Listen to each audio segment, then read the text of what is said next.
Oh shit! What the fuck? How did this happen?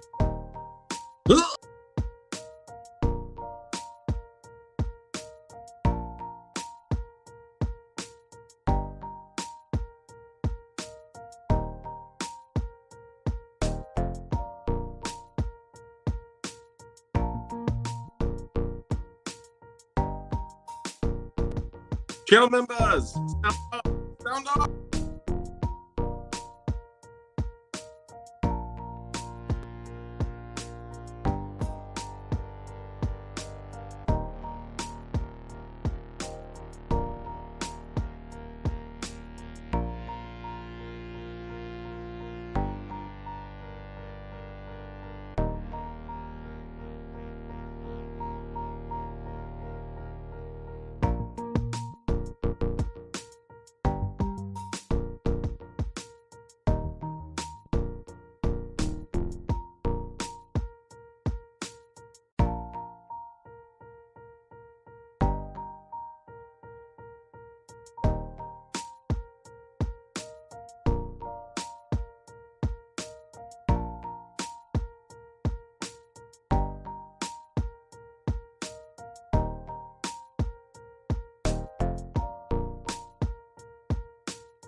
Good evening, ladies and gentlemen, and thank you for joining us. And good evening to the Chana members.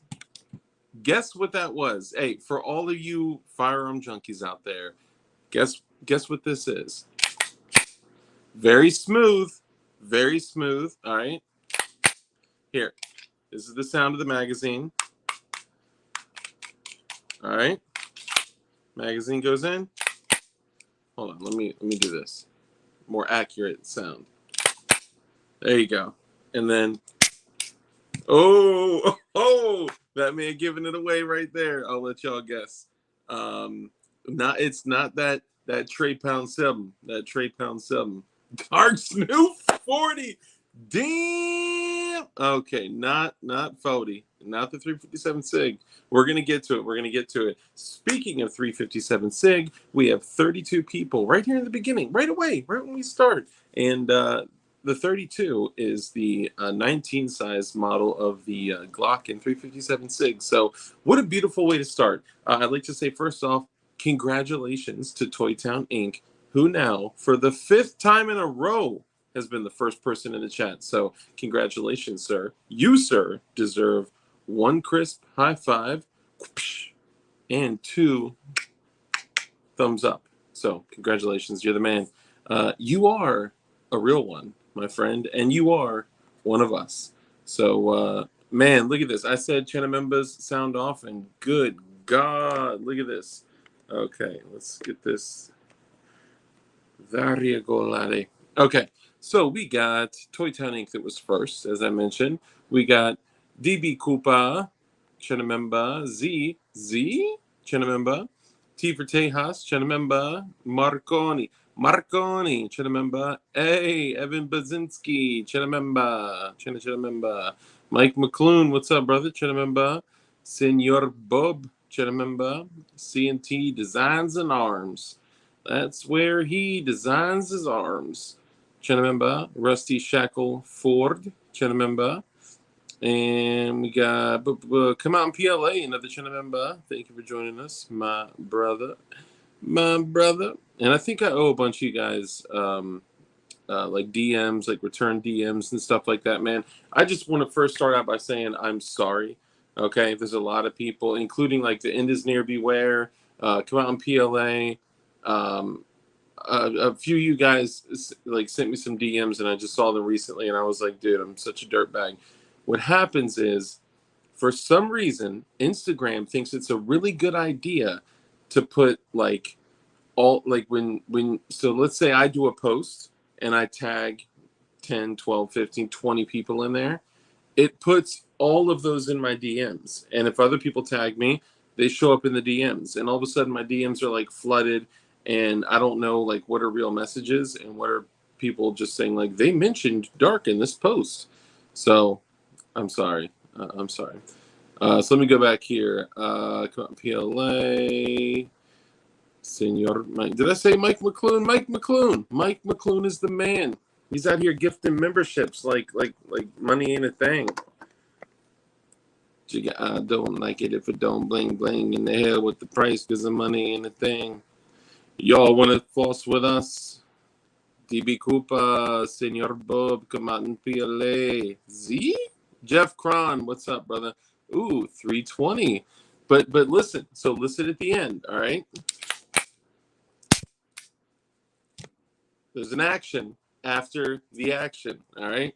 So, all right, so what's the best way to try to give like a, so this is the sound of the magazine, all right? It's man, without you being here, it's, if you were here, you'd be like, oh, I know that noise, right? So magazine's going in, okay? And racking the slide. And then there's another noise. That's all I'm going to say. All right, y'all keep guessing. That Tree 57 Sig, Mike McClune, Rusty Shackelford, Evan Budzinski, CMT Designs and Arms, Goombeam. What's up, brother? My brother Goombeam.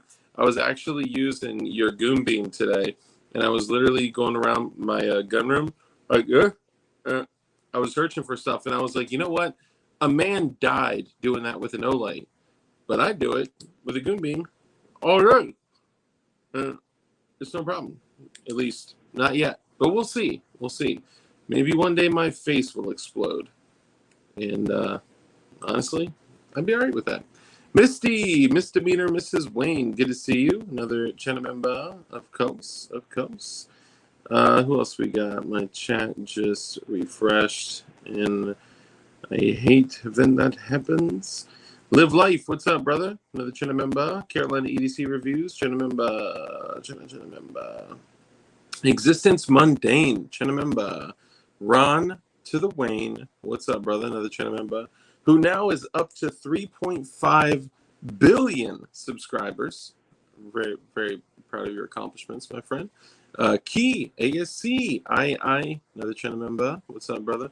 Mo Betta Prince, which, guys, if you didn't check it out, Mo Betta Prince has been posting some dope shit on YouTube and Instagram, so go give him a follow and a like. Follow and a like. Who else we got up in here? Anthony Smith, what's up, brother?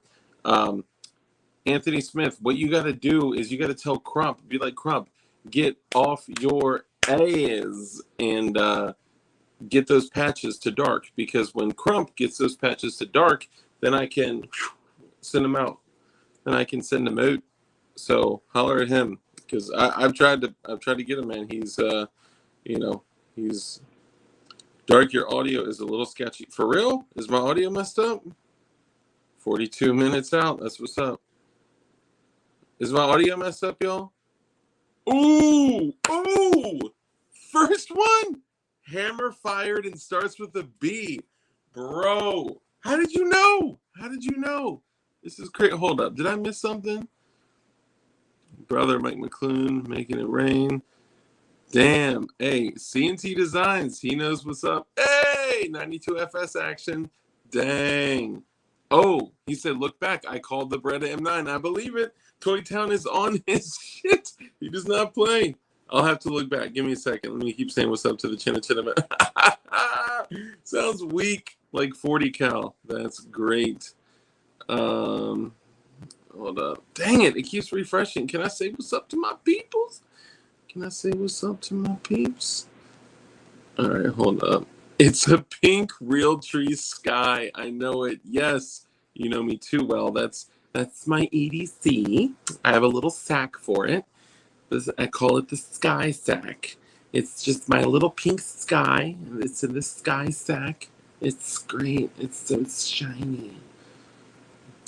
Ooh, CZP07. Very good guess. See, y'all heard the hammer fire, the decock, right? I know. But I mean that look, I know it's tough, but look, y'all, Berettas have a very unique sounding magazine. It's just like this twang when you have an empty mag going in the magwell. I won't even call it a magwell. But you guys will see very, very soon. I'm going to retire this remarkably accurate Beretta 92 FS, and I'm going to start rocking my Beretta M9A. Y'all got to guess which one I got. All right, hold up. All right, so Mike McClune, Goonbeam, DB Koopa. It's not a Koopa. Virginia Minuteman. What's up, brother? Anybody know what vote spoiling is? Yeah, it's when everyone cheats. And I'm gonna go out on a limb and say there's never been an erection that takes a wrong time. There's never been an erection that has been fair, ever. In the history of erections, there's never been a fair one. There's never been one where human beings were like, let's try this fair. Like, but I'm also not totally black pilled to where I'm going to be like, oh, it's not even worth it. It's not even worth it to go out. And, if that's your feeling, then, I may disagree, but I can't blame you. I mean, look at everything they've done, man. Look at everything they've done to us. Look at everything they've done to the world, to the controllers, the string pullers, to banks, to media. All right, sorry, I'm getting distracted, y'all. Let me go back, y'all. Virginia Minuteman. Nope. But if votes spoil like fresh fruit, it's probably bad. Very, very good point. High point 380. Yeah, the high point 380 is bigger than most 45s. Pink Realtree Sky, the official carry of Ratchet Country Girls since they dropped. Bro, and especially when they dropped and they started rocking the Crimson Trace, the polymer Crimson Trace red dot with the polymer lens on it. Woo! You cannot get. Oh, I saw something there. Oh, hold up. Hold on. I got that shit recorded. I need to see if that's legal before I release audio. Okay, so what a vote spoil is when you submit your ballot and it takes it in and spits it out, and then you go to put it back in and it takes it in and spits it out, and then you go to put it back in and it takes it in and spits it out a third time. They say the ballot is spoiled. At that point, the ballot is taken to some place that you'll never see it again, and they say that they pinky promise that they will turn it in with which you have voted, that there wouldn't be any changes to it. But guys, they pinky promise. Scouts honor, like they're on this shit. Okay, stop worrying. Toy Town got it again, man. Toy Town knows what's up. And I may have missed somebody else that said A3. I did get the A3. Model 39 S&W Fire Rodder. On it. Is my mic messing up, y'all? Maybe I'm too loud. DLD's mic. This is crazy. Y'all are on some shit. That's too funny. The lizard people rule the world and the gay frogs. So hold on. Is my mic messing up? I don't want to hear anyone who don't vote complaining about the outcome. Oh, of course, man. That's okay. So right now, give me a 5x5. Is my audio jacked up? Let me know. I voted, damn it, but it won't matter. See, that's the thing, though. It's like, it's hard for me to sit here and say, like, if I were to not vote, I don't know. because I can't convince myself that it matters, but I can't convince myself that it doesn't matter enough to walk away from something that may potentially have an impact on our future. And let's be honest, right? This is two heads of a snake. Both are corrupt, both are poisonous, both are evil, both are wrong, both steal from you, both willingly steal from you. And at the same time, I'll be honest, it just happens to make our lives with people with beliefs similar to us. It happens to make our lives easier when Republicans are in office. I'm not saying it's good, right, or whatever. Go talk and volunteer in your election and make a live about that there. About that there. Yeah, that's a high level crackle in your mic. What? All right, hold up. Faint pops as you speak. It's a faint pop. You've got faint pop as I speak. Well, that's just unacceptable. Please hold.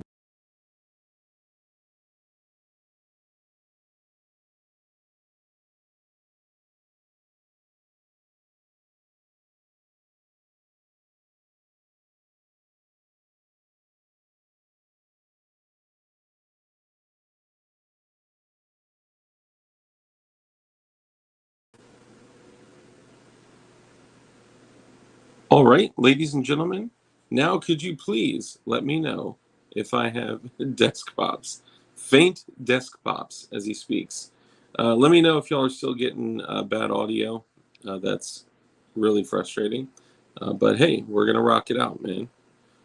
Man against the masses, be the resistance. Have you guys ever noticed? Look at his profile pic or username pic or whatever it is on YouTube.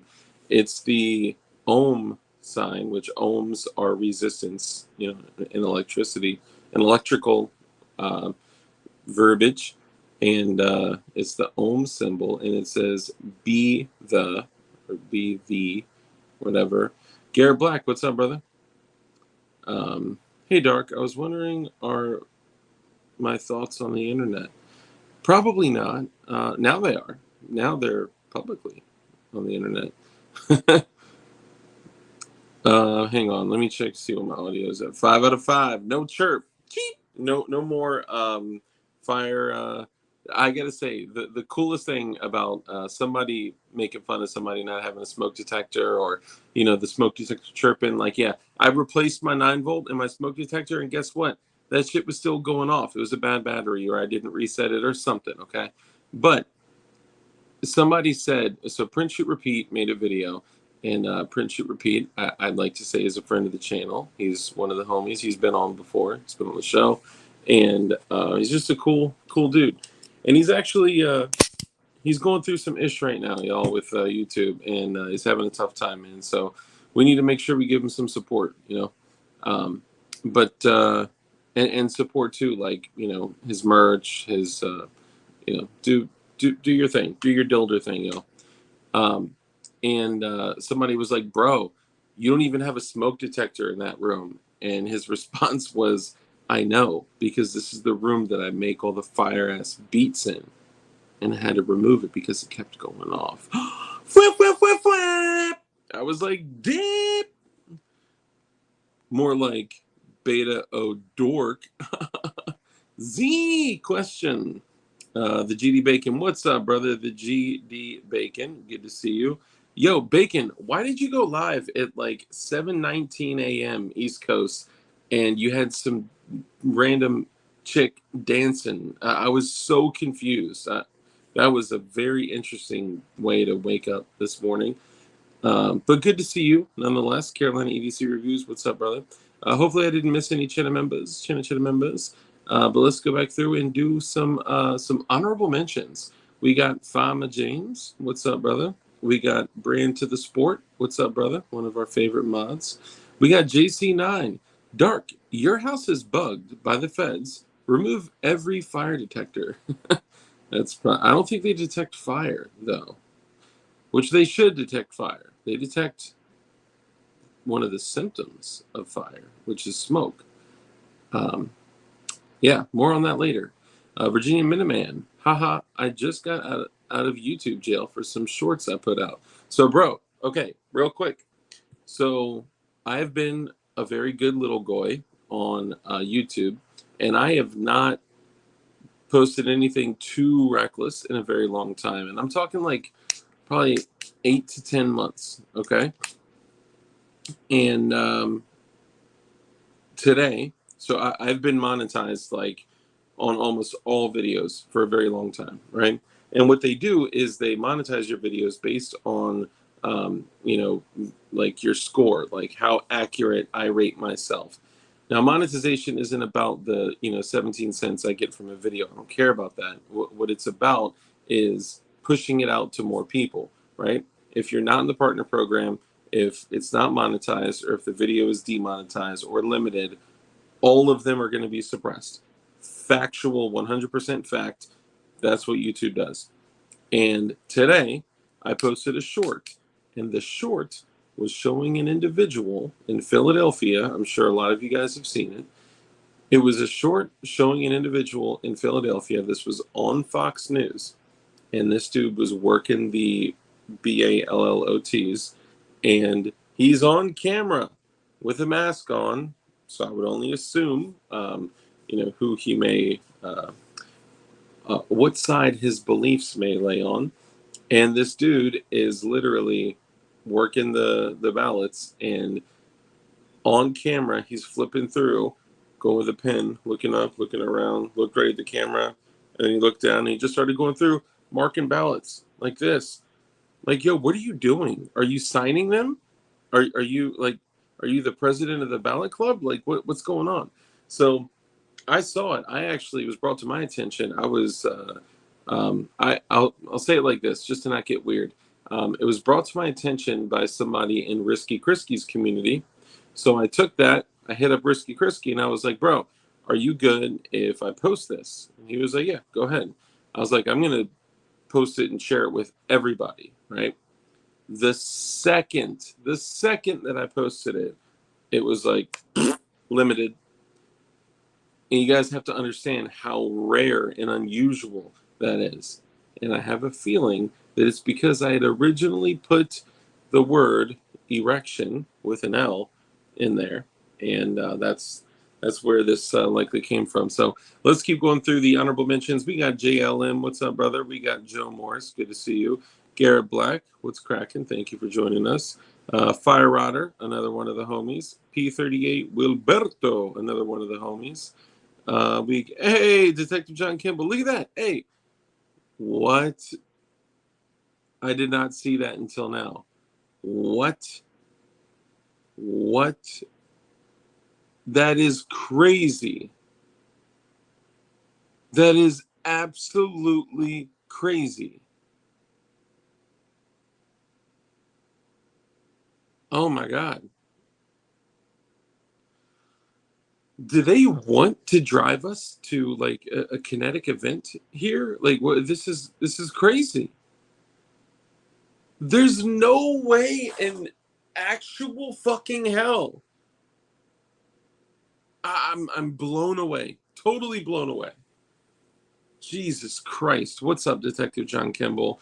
And I think this was one of Mike McClune or all the straight chads that have like Kurt 24, Mike McClune, and oh my God, um, John Nguyen that have gifted memberships. I appreciate you all so much.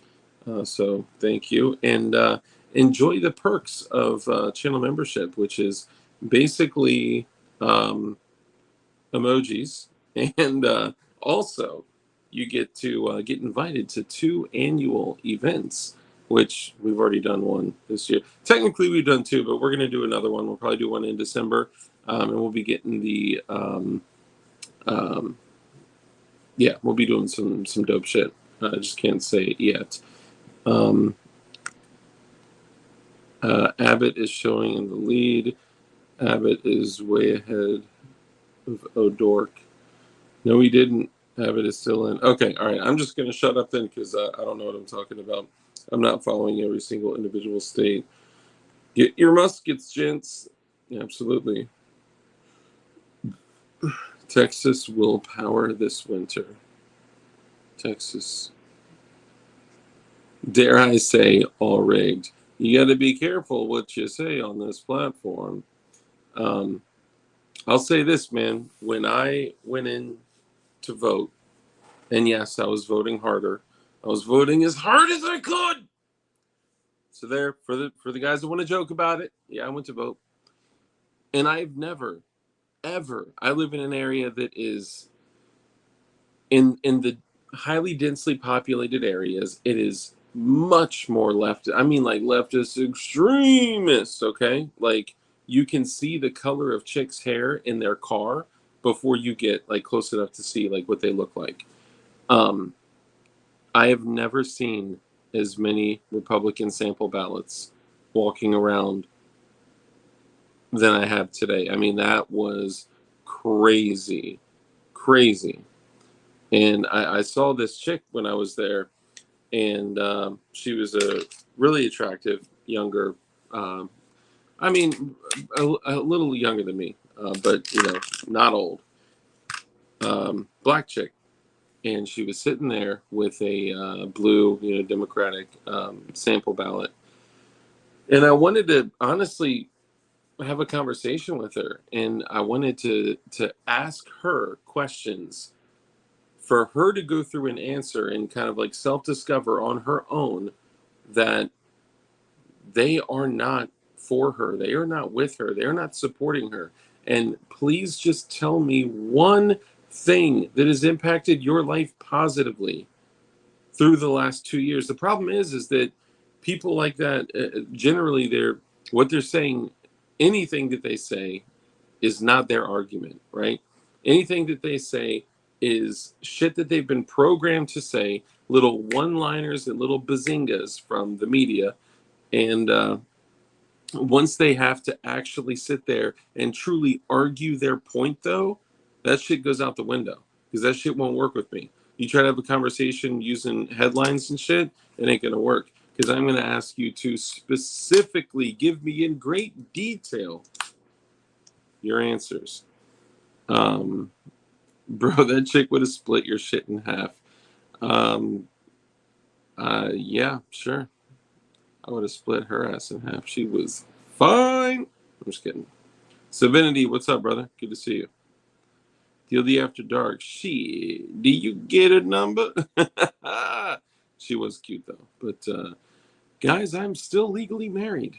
And even though I'm going through challenging times in my relationship, I would never and have never stepped out. All erections are jigged. Question mark. That's great. That's where I live. Oh, Nova is terrible, bro. Nova is they call Northern Virginia Nova. It is terrible. Um yeah. That's how it goes. Um Toy Town was right. I did pick up the Beretta M9A3. Oh, I'm sorry, I'm rattling the whole table. And there's a reason that I did that, okay? I told you guys I was looking at a bunch of different handguns. I wanted to get something that was non-Glock, and not because I'm not Team Glock anymore. Like, I'm all about Glocks. Like, these are all Glocks. That's the new SCT-19. I did build on an SCT-19 frame. Hey, 28 minutes. That's what's up. Thank you, brother. I appreciate you, man. Hang on to your marriage, brother. God is with you. She isn't. It's a long story, man. Yeah, long ass story. But I was like, I'm thinking of getting like a 226, something like that. Then I handled an older used 226. It was like $6.99. Then I held the SIG 226 Elite, and that was fire. Loved it. The 226 Elite is incredible. And then I was like, well, I really like the older HK USPs. So, maybe I'll look at those. Those are all $1,000. I was like, the VP9, I'm not really VP9. I mean, it's cool. I think it's a well-made handgun, but it's just, I don't know. And then I thought about other SIGs. I already got a 320 that I put together, and it's cool. It's a dope gun, but I was like, I want something else. I want something different, right? And I personally wouldn't carry a 320 unless like I absolutely had to. That was the only gun that, whatever, right? Last gun on the world kind of thing. And then I was like, well, I actually found an FN57 for like $8.99 used, and I was like, damn, that's tempting. But then I'd be hitting up Rich for ammo. So, and plus, that's if the ammo is anywhere close in price to 357 SIG, I don't want to rock with it. Okay, I'm not trying to go down that path again. But the 357 SIG is dope. The Glock 33 is fire. She's right there. She's chilling right there. All blued out. She's gorgeous. And then I was like, you know what? Maybe I'll do something else. I looked at CZs, the PO7, the CZ75, all sorts of shit. I even considered some revolvers, right? So then it just got like super diluted. And then I handled, like I mentioned to you guys, I handled the Beretta M9A4. And that shit was dope.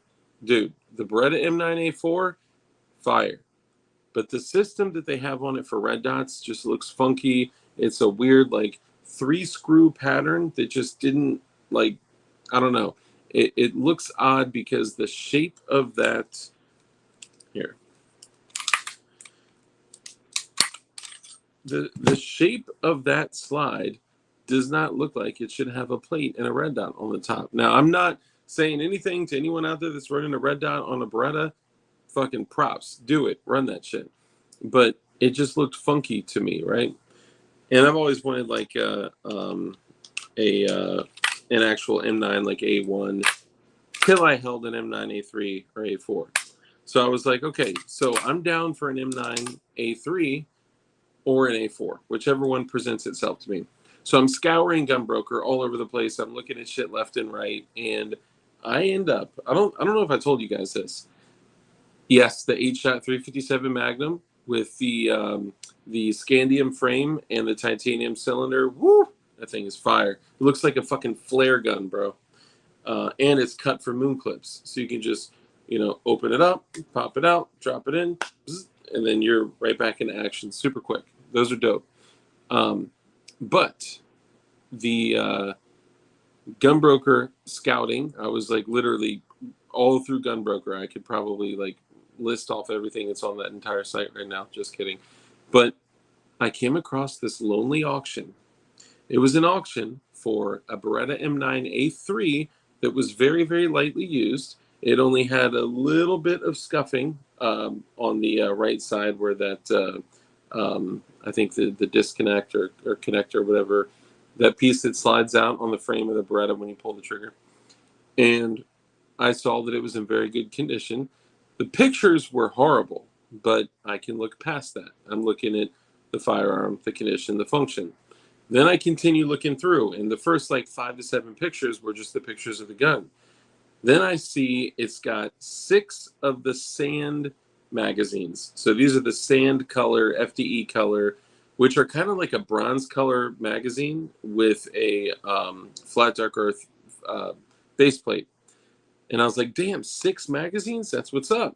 Then I go to the next picture, and it's another 6 magazines of the 17-round M9A1 mags, and then 4 standard 92 FS magazines. So I was like, holy shit, that's 16 magazines. Then I go to the next picture, and it's got an Olight Baldur Pro or something like that. I'm not an Olight fan. But it just comes with it, and it's got the charger and all that shit. Then I go to the next picture, and it's got a Kydex rig to carry the gun with the Olight, like all together, and it's for $850. So I watched it, and on the last day, at the last 2 hours or so, I just bid $850 on it, and it just kept going and kept going and kept going. Last 15 minutes. The way Gunbroker works, if there's 1 minute left, and that's what I do like on eBay, I'll come in when there's 10 seconds left, and I will steal that fucking auction from you. If you have ever lost an auction on eBay That was me on the other side. I snuck in there, and in the last 10 seconds was like, broop, and I just, yeah, I'm that guy. Sorry. But on Gunbroker, you can't do that. And they do this on purpose so shit doesn't sell for too cheap. So I was expecting somebody else to come in, because if at 1 minute I go in and bid 850, it increases the time to 15 more minutes. So then it gives all the people watching it and the people bidding on it the hell yeah, Bob. You know what's up. Angry Sarge, what's up, brother? Good to see you. Barton Fink, what up? What up? Good to see you. A red dot on an M9, M92F, pretty much as out of place as a red dot on a Winchester Model 94 that is pre 1910. That's true, very true. But T for Tejas, what's up, brother? But I also don't want to shit on people that are running, red dot on it, because hey, if it works for you, Gucci. I'm running, dude. I just got that Primary Arms RS10 SLX today, the Blim for 129. Holy shit, y'all are gonna hate me, but this shit is more solid than my 507C, my Holosun. Yes, this $129 Primary Arms red dot is more solid than the Holosun 507C. It's nuts. I mean, they're up there. So I got the 507C on the 19 right there. Then I got the Primary Arms right there. Then I got the, whatchamacallit, the Swamp Fox. Not the Justice, the big one. Yeah, the Justice, sorry. And it's just solid, man. Solid as shit. And on the strike slide, anything will fit on the strike slide. The whole shit is modular. So you could throw an RMR on there. You could throw anything with a doctor footprint. You could throw, whatever. It's multi-cut, which is dope. And it also comes with a low mount that you can throw it on. Like, I considered putting it on the Scorpion. So the moment that another one comes into in a stock for 129, I'm snatching that shit up just as quick, man. That thing is crazy good price, man. Dark, have you shot the Jericho 941? I haven't shot it. I've handled it. Kind of feel a little similarly to that I do the CZ75s, because like the slides are just super narrow, but I respect it though. I got nothing but love for it. It's good shit, man. So anyway, this auction ends at 850, and it's like, you're the winner. I was like, oh my god. I just got a gun that goes for $10.99 plus 16 magazines that go for $40 to $50 each. Some M9 magazines, like I got some of these M9 mags. Let me show you some of this shit. So I got some of the actual like Beretta magazines that are a little more expensive, but then I got these USGI that are marked. They're surplus mags, right? They're actually marked, for law enforcement, military only, whatever, which is kind of funny because that means they're pre 94 or no 94 to 04 time frame. And don't know exactly when these are made. Don't really care because they work. That's all I give a shit about. And I got these at a military surplus store for $10 each. And I was about to go back and buy a grip load of them. So the gun that goes for like 10, anywhere from 900 to 1090. I've seen it all over the place, right? I actually saw one brand new for like $799. I was like, what? But for $850, I got that, let's call it $1,000 gun ish.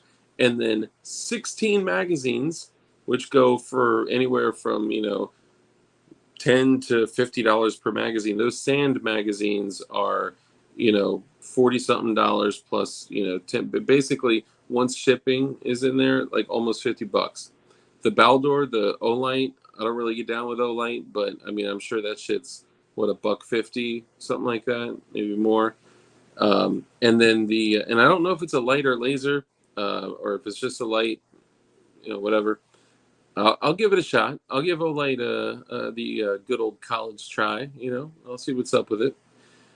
And then the Kydex rig, which, it's just a nice little touch, right? The extras are just good shit that you get to, give it a shot.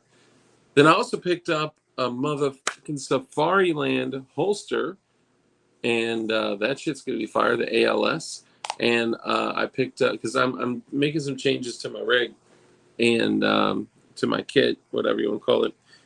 And then I also got, and I think I mentioned this to you guys, any feet pics included, possibly. Wait till you hear what this dude said. Murphy's Law, what's up, brother? Good to see you. Oh, by the way, last stream, I didn't even see this. Crypto Pirate sent me a Cash App donation just randomly. Didn't even show up in the stream. He just straight up like dropped DLD. Those meal cert mags run great for me. Hell yeah, man. For $10, bro, shit, I'll buy that all. I bought them thinking that they would get home and be absolute dog shit. They'd be, unreliable or whatever, but they run like a champ. And it's kind of funny. I like the flat base plates. I don't find a reason, excuse me, for the 92FS style, like the Italian little base plate there. Like, what is that really going to do for you, bro? Like, it's just, I don't know. It's kind of senseless. I mean, it's just personal preference. Anything I can do to make my my grip a little bit shorter and more concealable, I'll do it, even if that's a little quarter of an inch. So anyway, I believe I shared this with you guys, but let me tell you again. I was really having a problem. Like, I was soul searching, and being that we're getting into the cooler months of the year, I was having a problem with the fact that last year I sold my Galco Miami Classic 2. Now, that Miami Classic 2 was fitted for a Glock. So I could carry a 26, a 19, a 17. It won't fit a 27, a 23, or a 22, or a 35. It was weird. I don't know. But it would fit a 26, a 19, and a 17. And I could rock it because it was horizontal with a 33 rounder in there. And it would still be completely concealed with a vest or a jacket or something like that. Some would say even a suit jacket. But then the other side, you got the two magazine carriers on the other side. And they're not made, so it's made specifically for the 92FS. They're not really made to rock like a 92A1 style or the 92A3, A4 style with a rail, but you can work with it. So that's what I'm going to do. I picked up one of those. I got it for stupid cheap, and I'm going to run one of those. Why not carry a Beretta M9A3 under my armpit so I can still carry my 43X or something similar on my waistband and keep all my reloads on my waistband? You know what I'm saying? Or fuck it. You know what? I'll carry the M92A3 under my left armpit, right? And then carry the 92FS appendix in my waistband, and then have magazine commonality between both of them. Why not? Sorry, I'm tripping. Let me see. Optic cut. The 92A4 is optic cut, not the 92A3. Let me see. Sorry, I'm super far back on chat, y'all. Let me see. Sarge warms the heart. Hey, Saj. Beretta at this time is severely underrated. Bro, it is. I'm telling you, like, it is like the whole, aim small, miss small, like, thought behind this shit. I can aim, like, at eyeballs on silhouettes with the Beretta. There's just something, it's, I know a lot of people don't like the active self-protection, but one of the things he says that's really, really good, very true, is the grip is the master. The grip is everything when you're shooting a handgun. Your grip means everything, and every single handgun has a different grip angle and a different grip shape, and it fits our hands differently. And I got these big ass meat paws, so I don't know if it's just the grip or if it's the grip in the trigger or grip trigger sights, but whatever it is, like, when I have a Beretta in my hands, I'm cracking ping pong balls at 25 yards all day, literally. Golf balls are a little bit more fun because they jump around. But it's a blast, man. This thing is crazy accurate. I love it, and yeah, I imagine that I'll be just as good, if not better, with the M9A3. Let me get caught up here on chat real quick.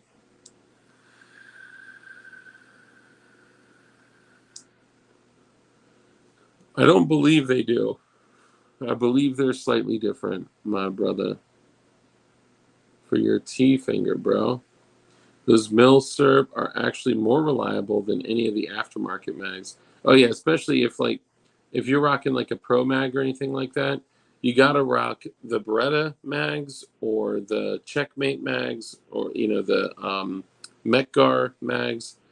Nothing else. The Beretta mags that are the 20 rounders or the 30 rounders that are actually made by Beretta, they're stupid expensive, but they're excellent, man. You will never have issues with those mags. They will literally last forever. Bad news for Georgia. News is reporting Stacey Mack Truck Abrams has conceded the race for governor. What?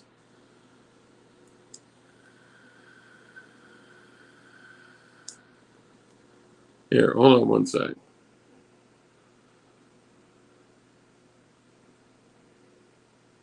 Sorry, guys. Give me one sec.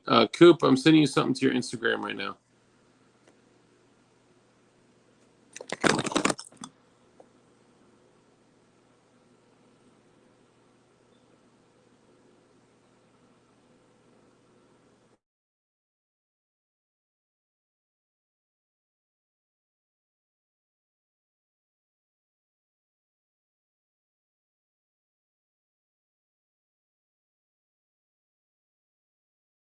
Whoops. My apologies. Okay, let's see. I missed something. Hold up. Dang, I was super far back in chat, y'all. My bad. Big Fish Little Bill. Beretta also owns Seiko and Tika. Excellent finish-made gats, but goddamn, are their mags for bolt guns overpriced? Dang, I was unaware of that. Glock 17, standard militia issue all day, best capacity, and runs like a top with a can. Very true. Very true. I've got so many Glock 17s and so many Glock 19s that I almost, and this is coming from a dude that I've been preaching the armory concept like for a year. Just the idea that, if you have a moderately sized group of people and you have a stash of, Glocks and ARs and all that, if something goes down, if they need parts or if shit breaks, shit's interchangeable, mags are interchangeable, you have magazine commonality, ammo commonality, you have frames you can switch shit up, and you got slides, parts and not to mention literal, like I have literal bags and bags of parts just chilling. So if something goes down, I can just swap the shit out. So I wanted to switch up to something a little bit different. The Beretta M9A3 just happened to win. Keep in mind, though, a week prior to that, I had literally in my hand a SIG 226. It was on an old German frame. That almost won. I was holding that like, man, could I see myself rocking this? Could I see myself carrying this? It's just the Beretta M9A3 one. That's all. Murphy's Law, brother. Good to see you. There's no hope for Georgia, anyways. Man, that's a shame. That's a shame. Ladies and gentlemen, Mr. Coop. Ah! What's going on, guys? Arms. What's up, brother? How's it going? What's happening, man? So what's going on with Georgia? Yes. So it looks like Stacey Mack Truck Abrams with a gap you could drive a truck through in her front teeth. The news was reporting she actually called Kemp and conceded the race. So looks like she's going to bow out. Wow. Well, so that amazes me this early in the night, actually. Kurt 24, what's up, brother? Yeah, that's interesting. I almost wonder if like something was planned. I don't know. Dude, I don't, because I still don't trust it completely, because you still got like Cobb County. Cobb County, the ACLU went to court and won a suit that said that as long as the ballot was postmarked today, election day, is if it was handled by the 14th of the month, they'd still count it. So you could have a landslide of votes come in Cobb County by the 14th, and they would still be counted in the vote tallies. And you've got a couple different states that have done that same thing. Yeah, I know they definitely wouldn't be the first. I mean, people are saying that it's going to take 14 days. Do all states have 14 days? No. No. It's most states are only they're supposed to have their shit together within so many hours of the polls ending. See, that's what somebody told. Somebody tried to say that all states have 14 days. I was like, no, there's no. No, that's something I've never heard. You'd have to show me that in freaking law. Yeah. As far as I know, all states are supposed to basically have their shit together within basically so many hours of the polls ending. Mm-hmm. So now we're talking, I think, Pennsylvania. There were some places in Arizona, Cobb County in Georgia. They won't make their complete tallies until the 14th, if they do it then. I want to see what's going on with Virginia with Hung Cow. Dude, I cannot get over. I can't get over that name. I know. I was literally just saying the same thing. Like, dude's name is Hung Cow. Like, yep. God bless him.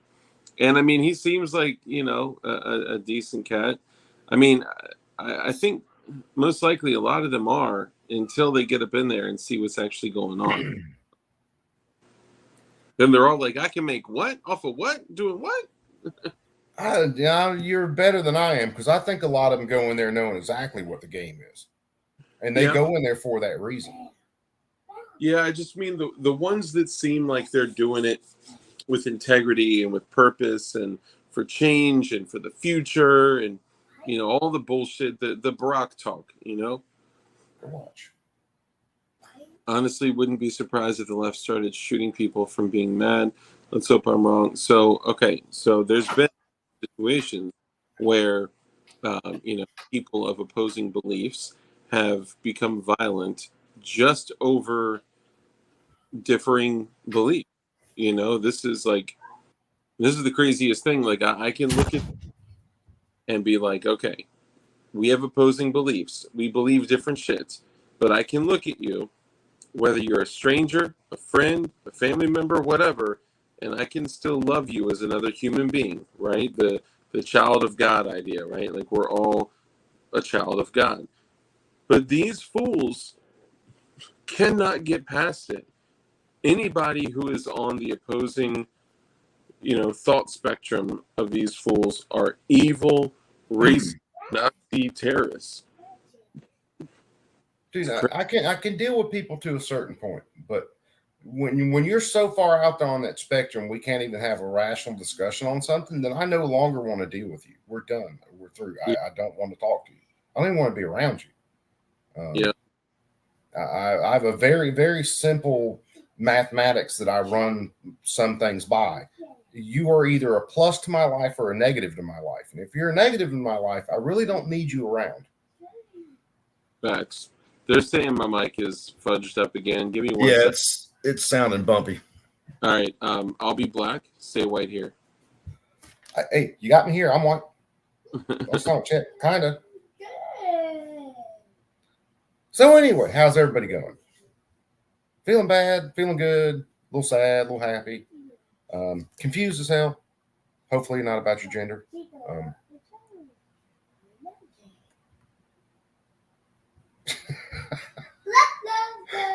Oh, hold on. Let me get over here where I can see something's going on.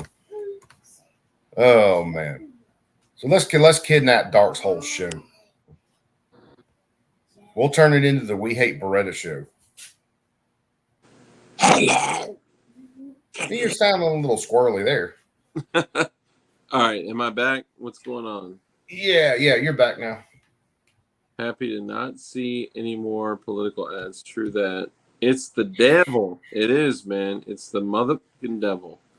I think it's the quantum computer hacking into everything. It's funky, Dark. It's funky. Coop's audio, great.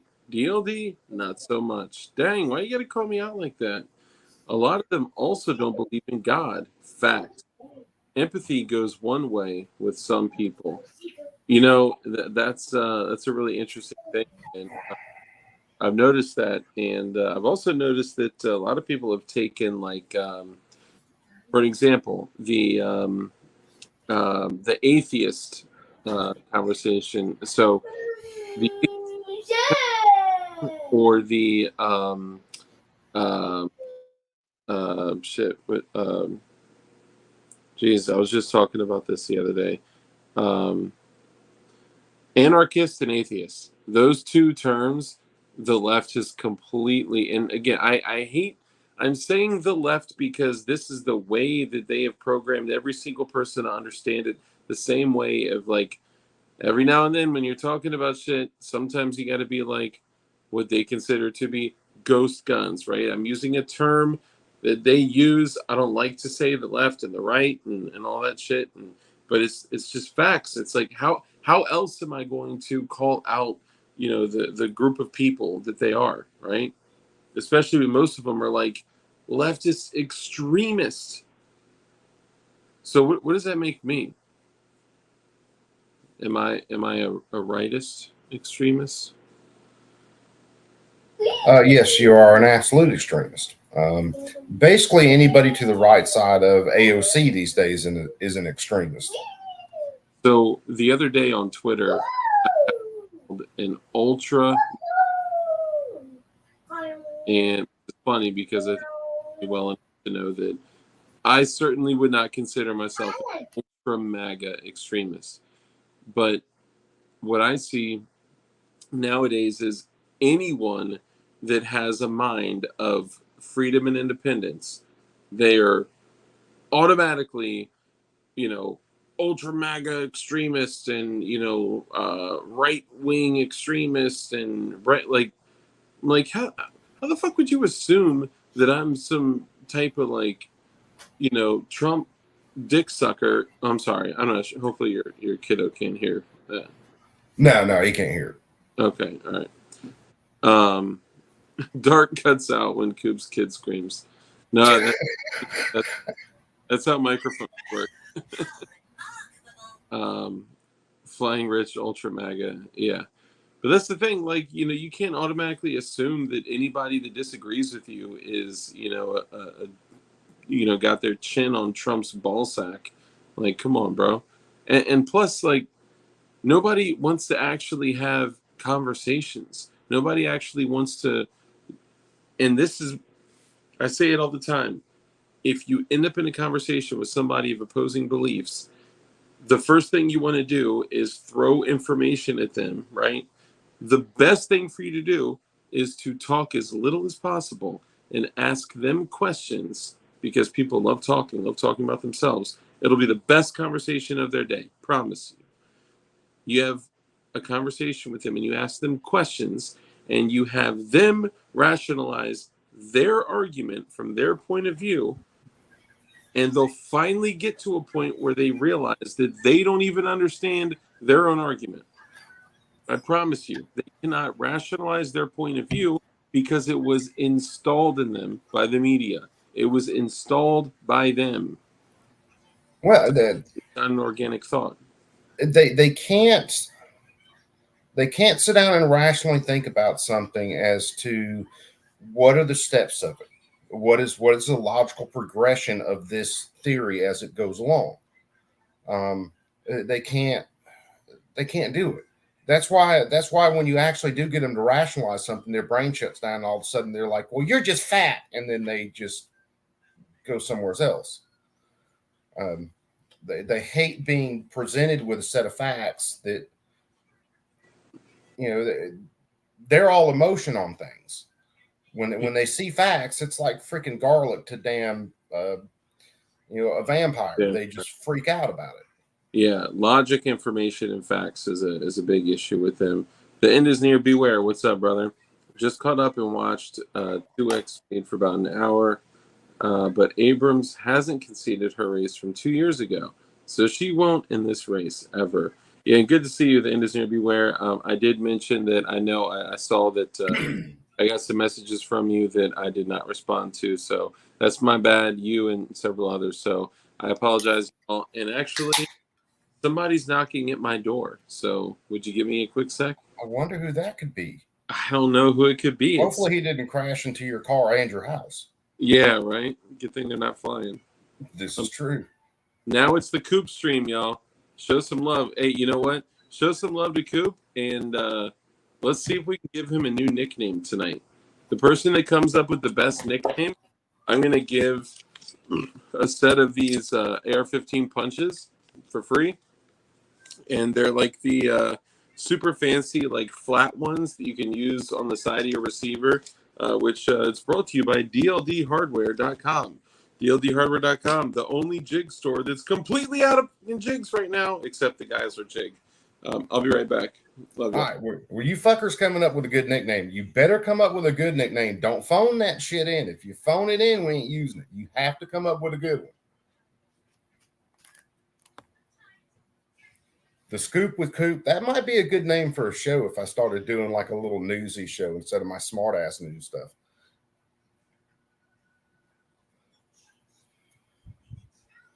All right, he better brought the McFlurries.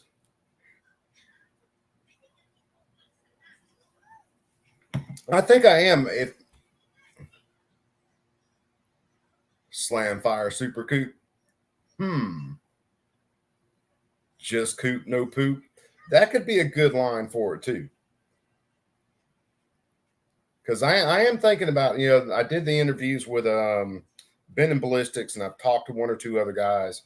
But I am thinking about doing not necessarily like a weekly interview show, but doing a show every once in a while where I get together with a guy like Dark or someone else and do an interview about them and do like a hanging with Coop or hanging with Mr. Coop or some shit like that for the name of the show. But you guys got to come up with a good nickname. Bacon named the Share the Pain streams. So, Share the Pain's definitely already taken.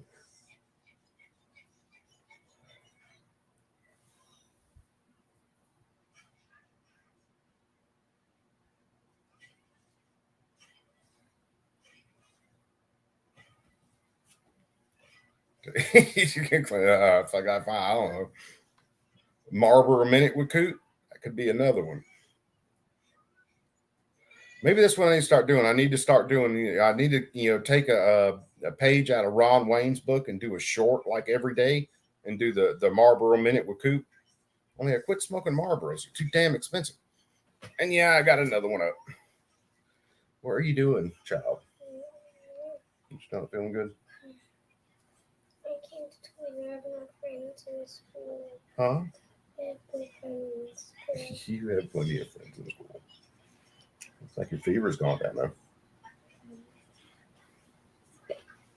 So yeah, many of you guys have had sick kiddos. Woo!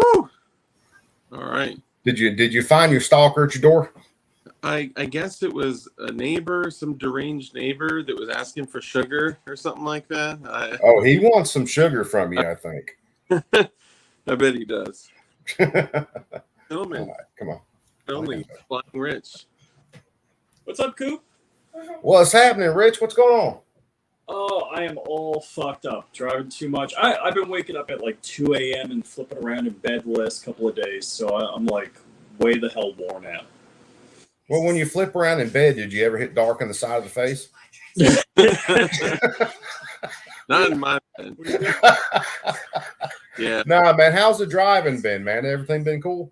Well, getting off Long Island was just I launched at 5, which is really wrong. I'll Dark, take you're up. a launch like 11 o'clock. This is like from my farm residence on Long Island. It would take me 30 minutes to get over the Verrazano, but it took me like first Verrazano. Dark, your sound's bumping again, man. It sounds like Rich's. I'm getting. Try to mute real quick. Coop. Yep. Let me know if you guys can hear me okay right now. Rich, say something. Yeah, so usually, like, if I launch at 11 o'clock at night, I can get over to Verrazano in about 30 minutes. And that's hauling a bit, but it took me over 2 hours to get over to Verrazano on the way out.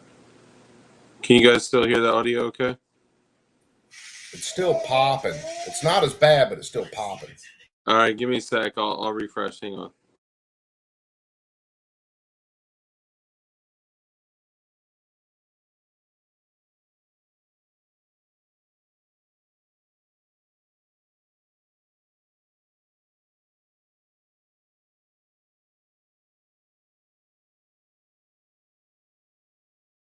Let's see. So is that your new toy?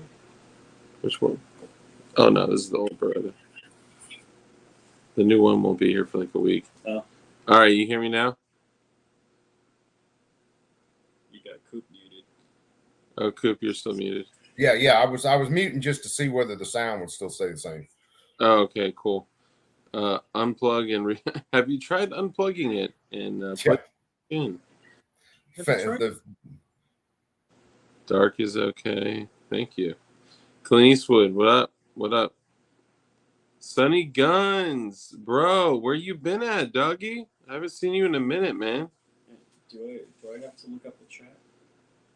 You might, if you can't see it. It's gonna look like you're texting your friend. It looked like the Oregon governor's race is close. He says, "Let's see that right hand, Rich." That's funny. Oh, and you know what? Just for the record. Oh, it's too far away. So when Rich left his little shorty AR and his 365 over here, I took out the 365 to look at it, and it was like so dirty. Like you could literally like knit a lint sweater from that shit. So I was like, all right, I'm gonna clean it. So I took it apart, completely cleaned it. Now I didn't like detail strip it, but I cleaned it. And I will say thank you, Rod with Aegis. I did use Aegis, and it came out beautifully. Do you want to see it? Yeah, sure. You just got to keep it low. Low, right about here. Mm-hmm. So, hey, Marconi, how's it going, man? I saw Marconi take me on something on IG, and I was driving. So I was driving through Brooklyn at the time, so I couldn't reply. Oh, and here, off camera, take a look through your red dot now. Boom, there it is. Yeah, burning hot. Yeah, that's on 11. But I like that it has an 11 on these cheeky red dots. because you need it when it's right outside. Now, I wonder if when Rich was flying through Brooklyn, he had the Beastie Boys jamming No Sleep Till Brooklyn. Don't do that. Don't do that in the house. No. Oh, that. Oh, the emitter. Oh no, that's something. What? That's crazy. What's going on? It was picking up something red from the background, Oh, and it looked like the Do emitter. we even want to know what he's doing in the background or what he's showing off? he's playing with my shorty. Whoops. Yeah. Is it because of stupid rules? I can't show what I'm. There may or may not have been some cues on a live stream really early this morning. I cannot confirm or deny that. Really? So, okay, so tell me this. Who was that girl that was on? Apparently, she was on your live stream. Dude, she jumped in with me and Bacon when Bacon was on my stream. Mm-hmm. And then I had to shut down. I had to get at least 3 hours worth of sleep before I went and voted and then went to work. So apparently Bacon started up his stream and she jumped in with him. Dude, he started a stream at 7:19 a.m., right? Yeah, it wasn't too far after I went to sleep. So yeah. I'm waking up and I'm like, what is this? So I was actually trying to go back to sleep for a little bit, like get another little like 20 minutes or something like that. And Rich has a face that says it all. Yeah? Was it a happy face? No, just looking. No, Ag, it wasn't Faith. It was a Soldier something. I can't remember her name. It was Soldier Girl. Soldier Girl. 2 or something like that. And and there was no audio. So the whole stream, literally, Bacon is just sitting there with some random chick, and she's like talking all up in the mic, and there was no audio at all. So it just got really awkward. I was like, bro, Oh, damn, I bet it was. So if you have a salad, do you go Hollow Point first and then Fort Scott?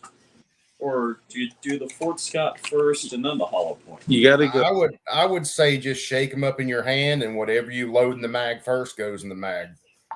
That's not a bad method.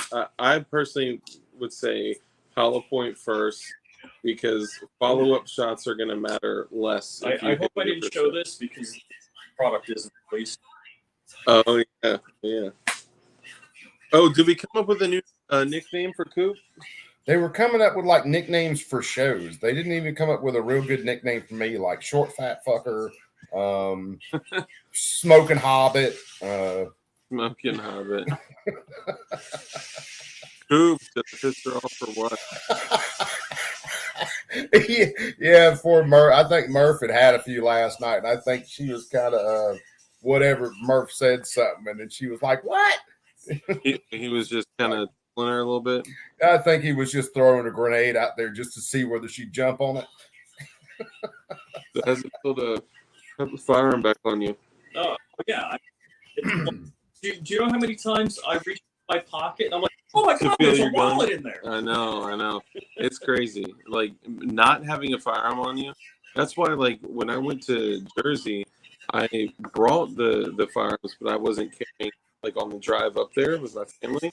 But when I got to the hotel room, and I was like, dude, that was the most comfortable, like, 5 hours of my life. I was like, I'm carrying a gun. So I stopped off. There's a pizza place that I like. I'll get pizza. But Probably. the dude, homeless guy comes up to my window and is like motioning he wants money. Yeah. And I'm like, all I like, I'm grabbing like my first show out of the center console. It's like upside down and backwards. Get away! Holding the blade. Man, it's different when you carry all the time, and then there's something that you absolutely can't carry for. Right. You feel fucking naked. Naked. It's crazy. I mean, especially like hell, if you got to go through metal detectors, you got to take your, this out, can't have a gun, can't have a blade. You're laying everything down. You're walking around going, yeah, man. Dude, I'm like, and I carry like a whole setup. So like, yeah, I do have my handgun. So I got the Glock 43X with the 20 round mag, so 21 rounds in it, and then a backup mag with a 15 rounder. And then I got the Cold Steel Black Talon 2 blade. And then I got the Goon Beam Super Ultra Bright flashlight. And then I also got the hot sauce, the pepper spray, which the Rich did escape from New York. There you go. Wolverines.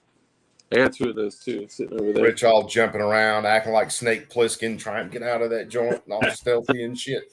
Oh, you see the shotgun? Oh, Nice, cool, right? man. Yeah. Yeah, I'll see if you guys can see That super shorty in the background. No, It's this not is super shorty. this is a little shorty. Not a, Okay, yeah, I see it.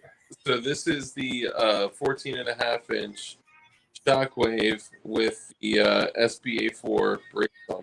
You really can't see all of it, but you can see enough. Nah, you can see enough of it.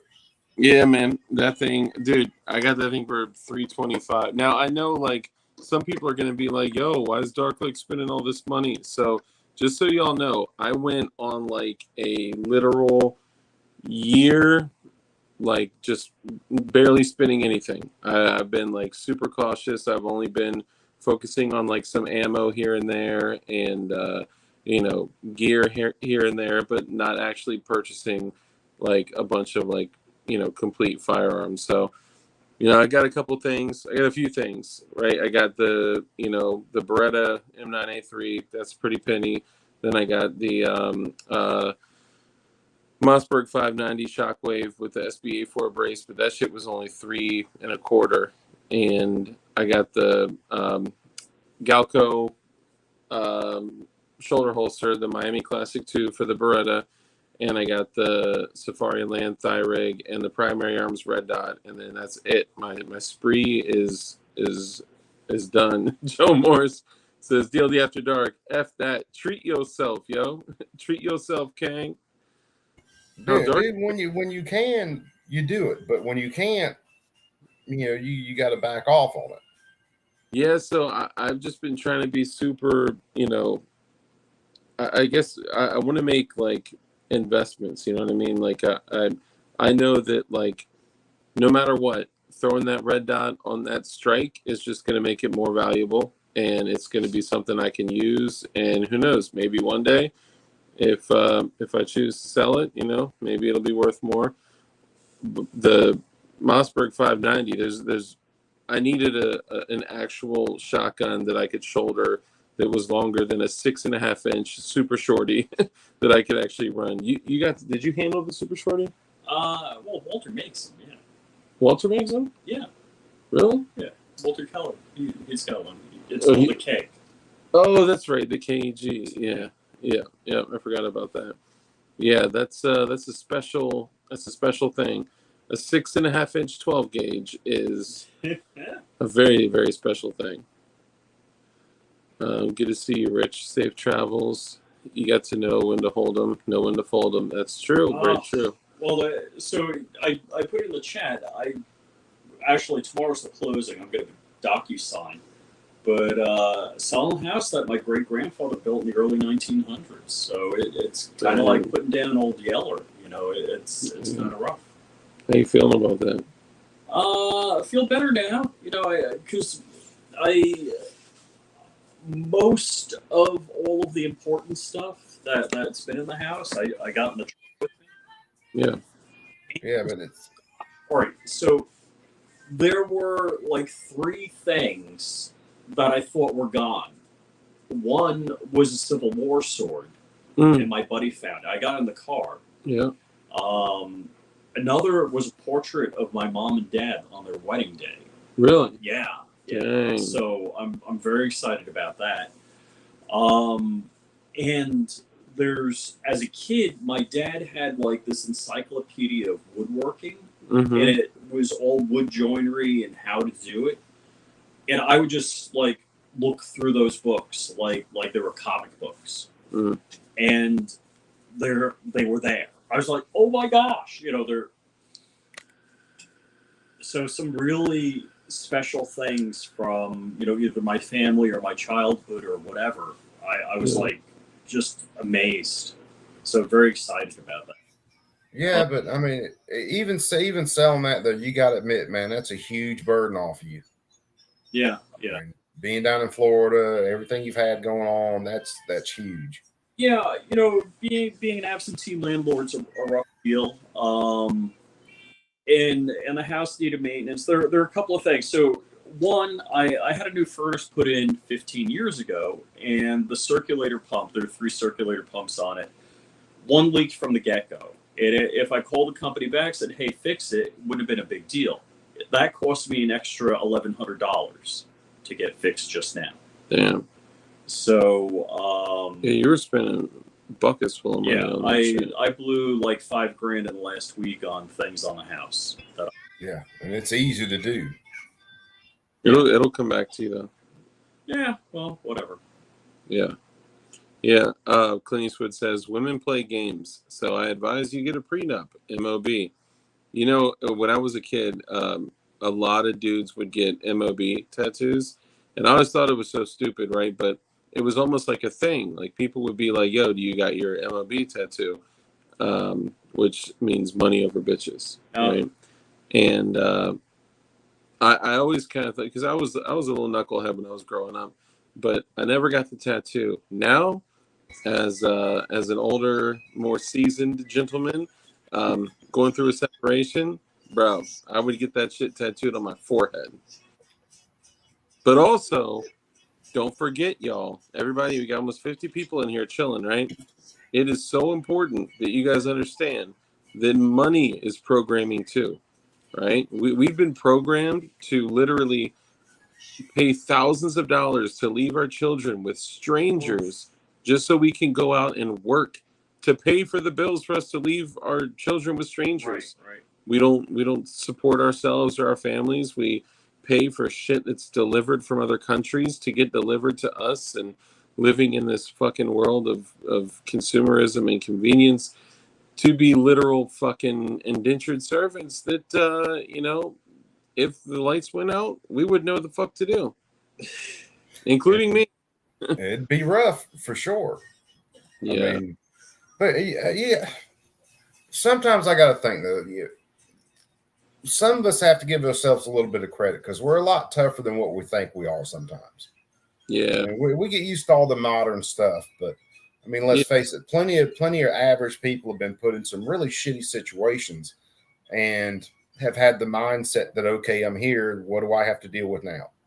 Yeah, and that's what matters then is what's in front of you. Yeah, like the Kenosha kid, right? He was a young little fragile soul, ended up in a bad situation. The way he handled himself, and I still can't get over how quick he went over to. Mm-hmm. I'm like, damn, not like, ooh, you don't work. He just forward. I was like, holy cow, look at that. Yeah, man. Dude, he did that. He handled that situation better than a lot of people do or would that have had so-called a lot of training. Yeah, right. He really did. Always kept control of his weapon. Of course, having the sling helps, but he always kept control of it. He wasn't just out there juicing anything that moves. It was always something that was a definite threat. Especially watching it, even the night that it happened, because I was watching live streams. Matter of fact, I just got in the shower when I heard shots. So I went back on the live stream and went back and got to see some of it that night. And just watching the way the kid handled himself, he did extremely well. Yeah. Now, I do hope at this point that some people in the 2A community don't use him like the toy of the week and then break him and then leave him. Just wait. That worries me a little bit. Yeah. Yeah. He just seems like I got to talk to him on the phone for a little bit also. Mm-hmm. And he just seems like such a good kid. Yeah. He really just seems to be like that. Yeah, I mean that dopey kid reminds me of the same dopey kids I got in some of my stuff at work. I mean, good kids, solid kids. Mm-hmm. I just want to say one thing real quick, man. I'm sitting here, talking about me and my wife separated, and I'm being an ass and not being grateful. Where Murph posts, ain't got to worry about it no more. My love is gone. Oof. His wife passed away. And I'm sorry for talking like an egotistical piece of shit that isn't grateful for my wife, because I am, right? Like, regardless of all the shit that's going on, like, I'm still grateful for her, still care about her, and I have the most important thing in my world, I made with her. So, I'm sorry. I should have been more sensitive to that. No, brother, it's just everybody's in their own situation sometimes. It doesn't mean you're not insensitive. It doesn't mean you're not sensitive to what happened to Murph. Doesn't mean Murph's not what's sensitive happened to you. It's just two different tracks. Mm-hmm. They're like your show. Your show. A lot of times, there are times where you do an interview where it's about a subject and you're kind of running down the road with somebody. There are other times where it's just a conversation. Mm-hmm. I mean, just like if we were all, like me, or if I do a show, I want it to be more of a conversation. Like we're just sitting down having a few drinks, and it's just the conversation goes where it goes. And sometimes you got to get a little bit of vent out, and it vents, and that's cool. It is what it is. Everybody needs that. Yeah. You're cool, Dark. I come to terms with the fact she's gone. I appreciate it, Murph. And I can't imagine that. That's man. Yeah, I'm sorry you had to go through that, man. And we got mad love for you, bro. And Clean's Oh yeah, man. daughter. That's awesome, man. Family. Yeah, man. Family is the most important thing in the world, right? And that's the other thing that we leave and walk away from for 8, 10, 12 hours a day, just to make the devil's dollar just so we can afford to survive. It's crazy. God bless all situations. My girl OD'd. It is hurt. That's rough, man. That's rough, man. And there are a lot of people losing loved ones like that right now. Yep. Yeah, man. This whole fentanyl shit is crazy, man. It's too crazy. Way Dude, too. You know that there's situations sometimes when you run into someone and you just hit them at that time where they kind of got to download some stuff to you, even if you don't know them real well. And this is a guy I was doing business with, and he was talking to me about some things, and he was like, he was on hard for, I think most of his was pills. He might have started shooting some shit later or something like that, but he said in the business where he works, he had to work with a customer not too long back. And he said it ended up being one of the paramedics that Narcaned him the last time, and kept him from dying. Yeah. And it was right after some other stuff happened in his life, and it triggered him. And it was just this huge whole download. And then we got talking about the way things are now, and he's like, "Man, I'm losing, a friend every other month or sometimes every other week from fentanyl right now." Yeah. Because I got out of the stuff. I'm clean, been clean for a few years now, and it seems like every other week, every other couple weeks, I'm getting a call. Hey, so and so's done, man. There wasn't nothing they could do for him. Yeah. I just lost one of my closest friends not too long ago, and he was clean for years, and I'm assuming he went back once, but it seems like he went back once or started going back, and just randomly he lived with a roommate because out in Cali it was crazy expensive, and he had moved from Virginia to California, and the roommate, like every couple weeks, would go spend the whole weekend with their family, and came back on Sunday night, and he was literally just collapsed on the floor, and he had been there for days. Oof. Like that. Oh, that's gotta be awful.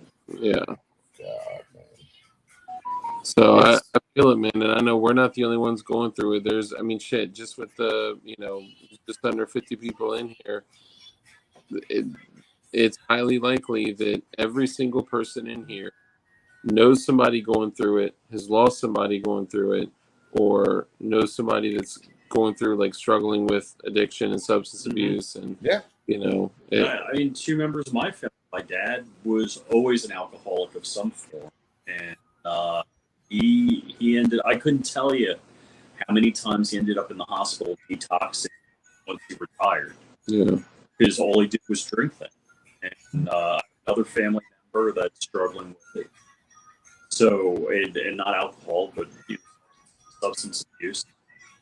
And part of me, I'm fairly libertarian, and I take the opinion like, hey, if it doesn't hurt me, I don't care what you do.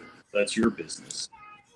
And but I've seen what alcohol does when it's legal. Yeah. I forget what country it is where they made everything legal and they got everybody help. In I don't know what country is it in Europe where they haven't had government in the country. Well, Amsterdam's in a place where everything's been not necessarily legal, but it's been out in the open for a long time. So it's just another thing to them. I think it's like Portugal hasn't had a regular government in a couple of years, and they made everything legal, and then they got the people help. Yeah. Yeah. Princess Portugal. Princess Portugal. Okay, it's Portugal. That's interesting. I always said, like, we just need a different way of, like, looking at this shit. And this conversation goes right into the whole gun control thing. And, gun control is just about control. Drugs most drugs, like the narcotics that we're talking about, are illegal, right? How much illegal narcotics are flowing through the country right now, right? Dude, you Do they can't not keep ban? you can't keep illegal narcotics out of prisons. Yeah, Right. Yeah, the most control. You can't keep guns out of prisons. What are you talking about? Yeah. yeah, So, and I think what we got to do is kind of first off, what you got to realize is in politics they make laws, and the laws are meaningless. hmm Or what do they call it? The improvement in New York. It's like yeah, it actually was worse. And like I always say, if there was some bill that was titled to love puppies, there would be a wood chipper involved. You know, it's yeah, any bill they make is always the opposite. You know, the title that they give it, which is just a load of bullshit. But what they got to realize is, you know, so you make bills, you give them a name, and then you look for publicity off it. Even if there's 100 gun laws already that are almost identical, you're going to be like, well, I just passed the toughest gun law ever. Yeah. Even though there's 100 just like it. You're going to stamp your name on it, say, well, you know, it's the Hughes Act. Oh, shit. yeah. So there's stuff like that going on. And what we got to do is get past that grandstanding, just have your name on some new law and say, hey, let's get crap that really works. And that's what I love about the United States, because we're supposed to be 50 experiments, or, you know, we're now 50 experiments in a democratic republic. And I want to make sure I say that right. It's not democracy.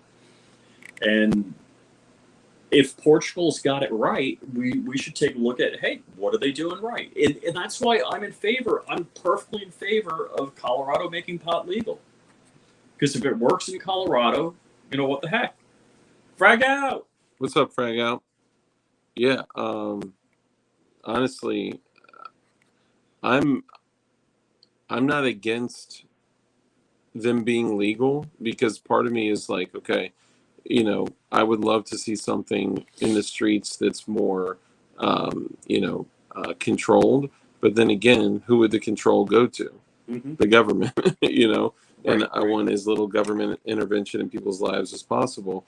So it's a double-edged sword. Frag Out Designs, what's up, brother? I would laughs in SOT. He's got SOT superpowers. Nice. I definitely need those SOT superpowers. So I was thinking, I was like, man, I want to go ahead and just get my like 0702 SOT and just, you know, start. Oh shit! You see who just went live? Ooh, oh, Black Scout. Yeah, Black Scout Survival.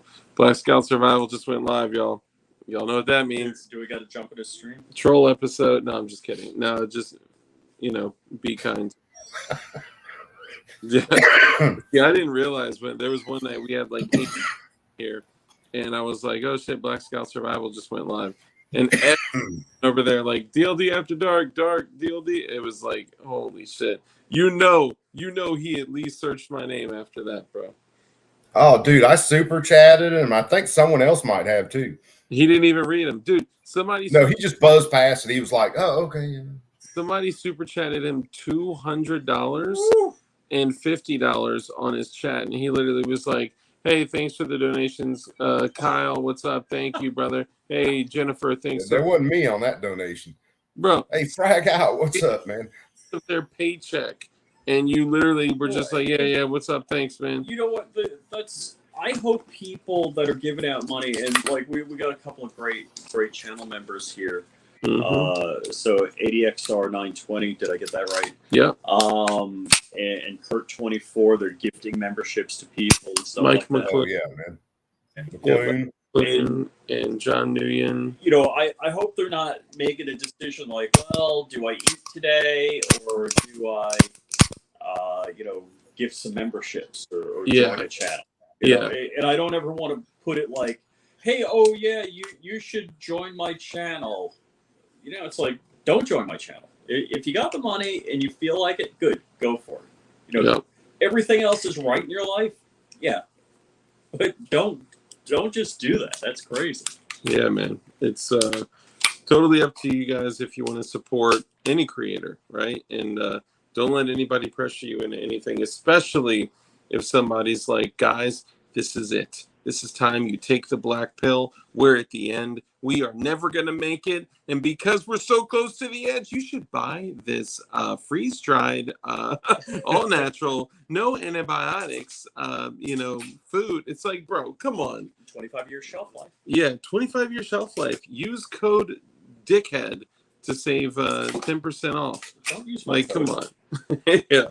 It's like, dude, look, I know. Like, we all, get connected with companies that we support. We all get connected with things that we like. Tack knives. I'm all about tack knives. I'm all about 1776 Supply Co. I'm all about fucking Goon Beam. I'm all about, but these are not just companies I support. You brought that to New York? I wasn't supposed to. I left it under a brick in your driveway. Oh, that's right. I forgot about that. I didn't bring that to you. Yeah, that didn't go anywhere. That never left. Yeah. It was in the sack. It was in the sack. Ever left. Yeah.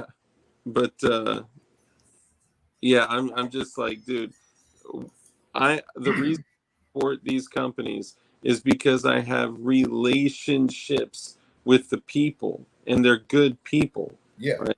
We support each other. Just like I support them, they support me, and vice versa.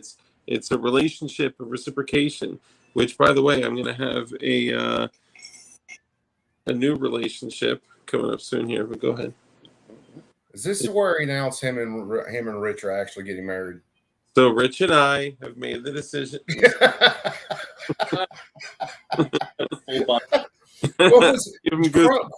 Crump started that shit one night with you and damn Joe and Rich having like the throuple or whatever it was. I can't remember how he started that, but he started it one night bouncing across shows, and it was hysterical. It was probably when we went to Oaks and we both stayed in the same hotel room, and I like videotaped him snoring. That was probably it. It was way after that. It was way after that. Oh, really? Yeah. The first night, I was going to videotape Two dark happy stories, berries. but I figured that'd be too much of a dick move to do. Mm-hmm. And then the next day, I did it. So I will tell y'all, I met a company. I'm not going to say the name yet because, I want to be able to introduce it appropriately and stuff. That's a dude. I wouldn't, even if that was a chick, I wouldn't. I'm just not interested in that, man. Like that. Show him. That's a dude. Dude. That's kind of like looking at a truck with 95-inch tires on it. It kind of looks cool, but I don't want to drive it. Yeah. I'm not into that. I'm into the girl next door type shit, man. Yeah, try dressing in your sweatpants and Uggs. I see right through that shit. Quite almost literally. I'll never get a partnership or sponsorship. I talk too much, bro.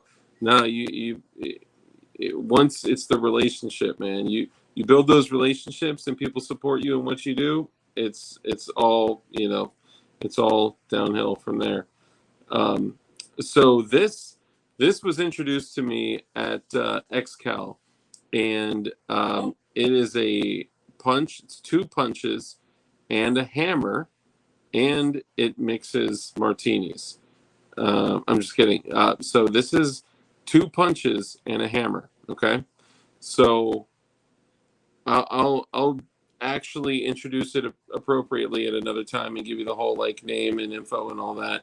But basically, this guy made this to be able to put in a soldier's molly webbing and be able to completely take down an AR or a pistol or whatever. Your pins are jammed in there or whatever happened. So so let's say so I'll tell you this. I built an AR. It's a 3.9 pound AR. Stupid light, right? Crazy light.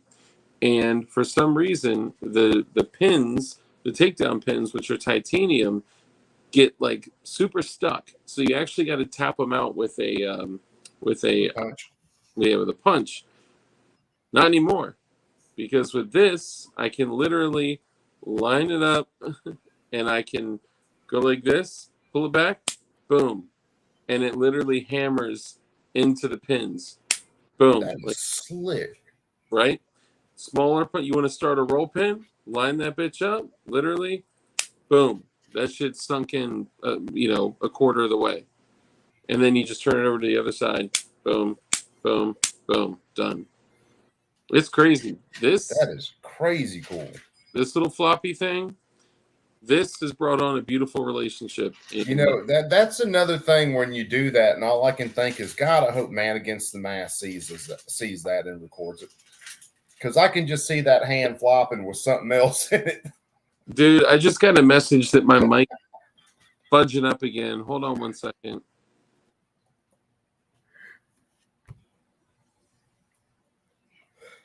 If I could catch on to stuff as quick as Man Against the Masses and actually learn how to do the whole screen shit that he does, it'd be dangerous.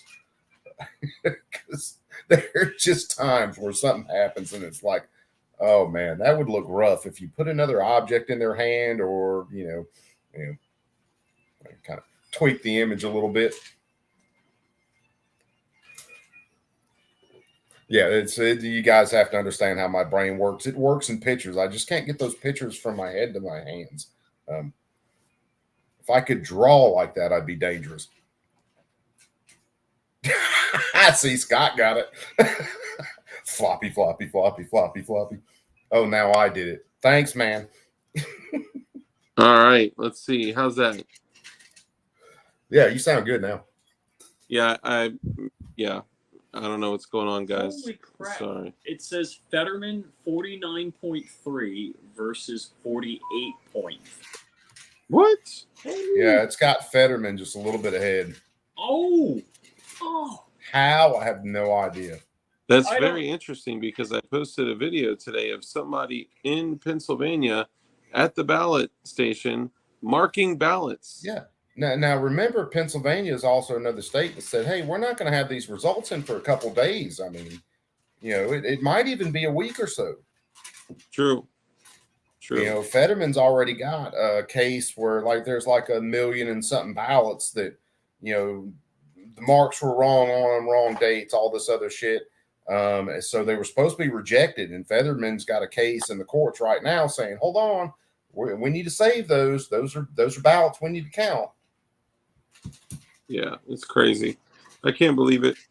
I don't know what's real anymore. I don't know what's real or what's fake. So, but I can never go through and not vote. Even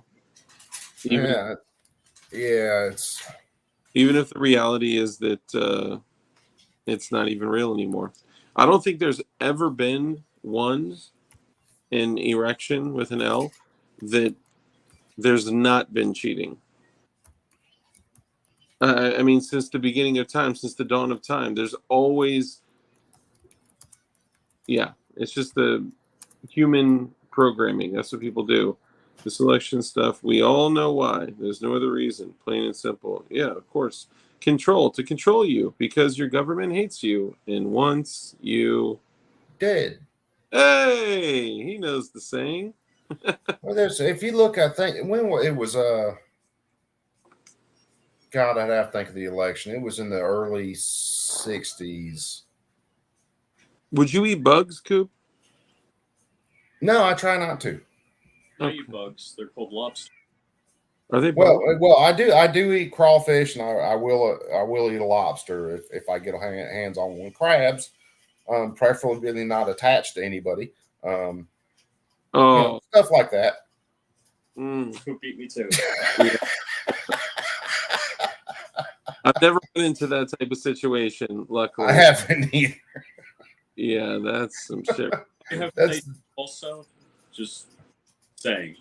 That's the seafood restaurant you don't want to go to. There's not enough crab oil out there for that one. Them there water bugs. Illinois called Prickster and Duckworthless within 45 minutes of polls closing. Duckworth won. That's what they're saying. Are jigs confirmed. I know it, man. I know it. It's crazy. I would get a Geisler Cerakoted, but all right. So we got Republicans taking the House with 174 members of the House. The Senate is tied right now. Yep. Mm. How that, which again, you still have to realize, guys, they're still talking about it's going to be days before they get all their final votes and vote tallies in. Yeah. So I don't even trust some of the things that they're calling as done right now.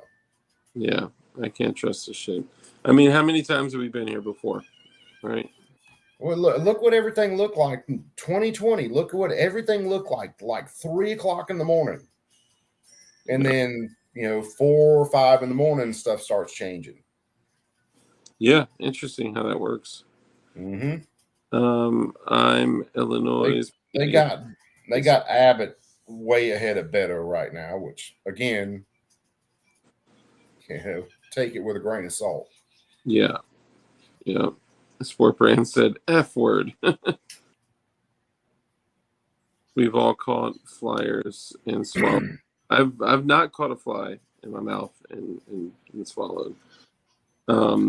Yeah, that sucks, Clint Eastwood. That's unfortunate, brother. 3D printing and P80s are illegal.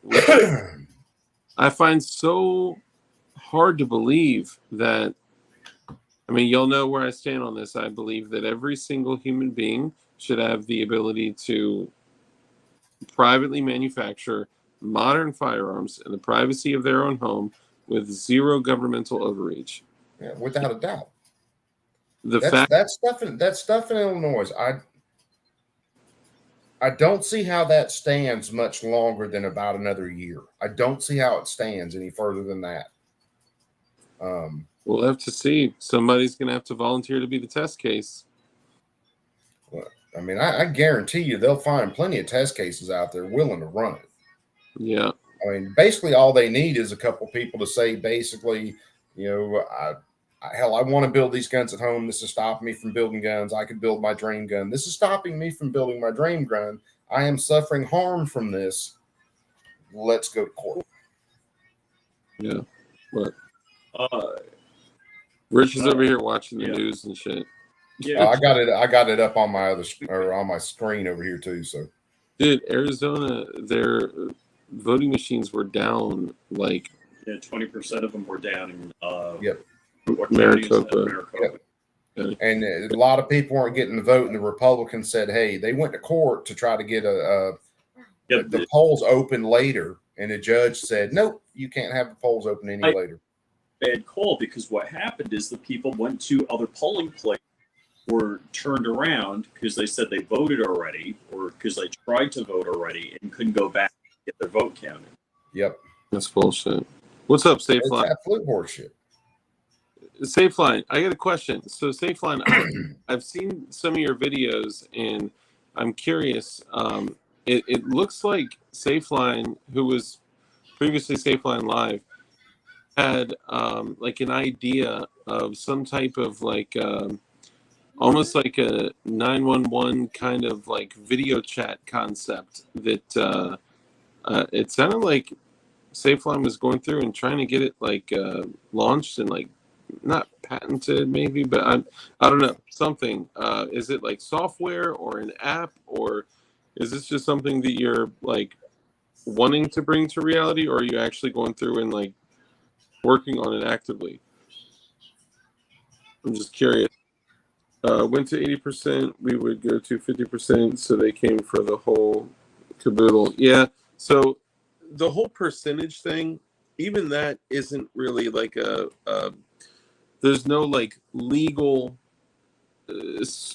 fudge. It was a marketing term, because there was no legal line on where you had to be for something to not be a firearm or be a firearm. I mean, technically, to be a firearm, you have to be able to put it together and make it go bang 100%. Or make a lower, or the serialized part of the receiver. Apparently, my my mic distortion is back, but yeah, it was a marketing term, and if you notice, the ATF one in Utah. Nice. If you notice, the ATF has always referred to them as an unfinished frame or receiver. Wild Weasel, what's up, brother? Thank you for the super chat. Super chat. He says, honest question. Are we really all waiting to see if someone from government is going to save us from government? Fuck no. Free men don't ask for permission. Why should I feel good even if GOP wins the day? So this is kind of what we were talking about before, right? Like, I don't believe that there is any one person in the world that can save us from where we are right now in the United States and in the world, personally. What the way I worded it was that it's hard for me to believe that that we're headed to a much better place at all. I think we're at probably the most challenging place we've ever been as a country, without like an active terrible event going on like World War One, World War Two, and all, like as a functioning civilization. I think we're at the most challenging point we've been at. And I'm sorry I ended my sentence in a participle, but hear me out. So I don't think that anybody in government will be able to save us from where we are. However, the way I worded it was that it just so happens to be that when Republicans, and I'm not saying that the division of the right and the left and whatever good thing, but when Republicans are in office, it tends to make our lives a little bit easier. I was torn from even voting at all, but I would not feel good with myself if I, if I didn't vote.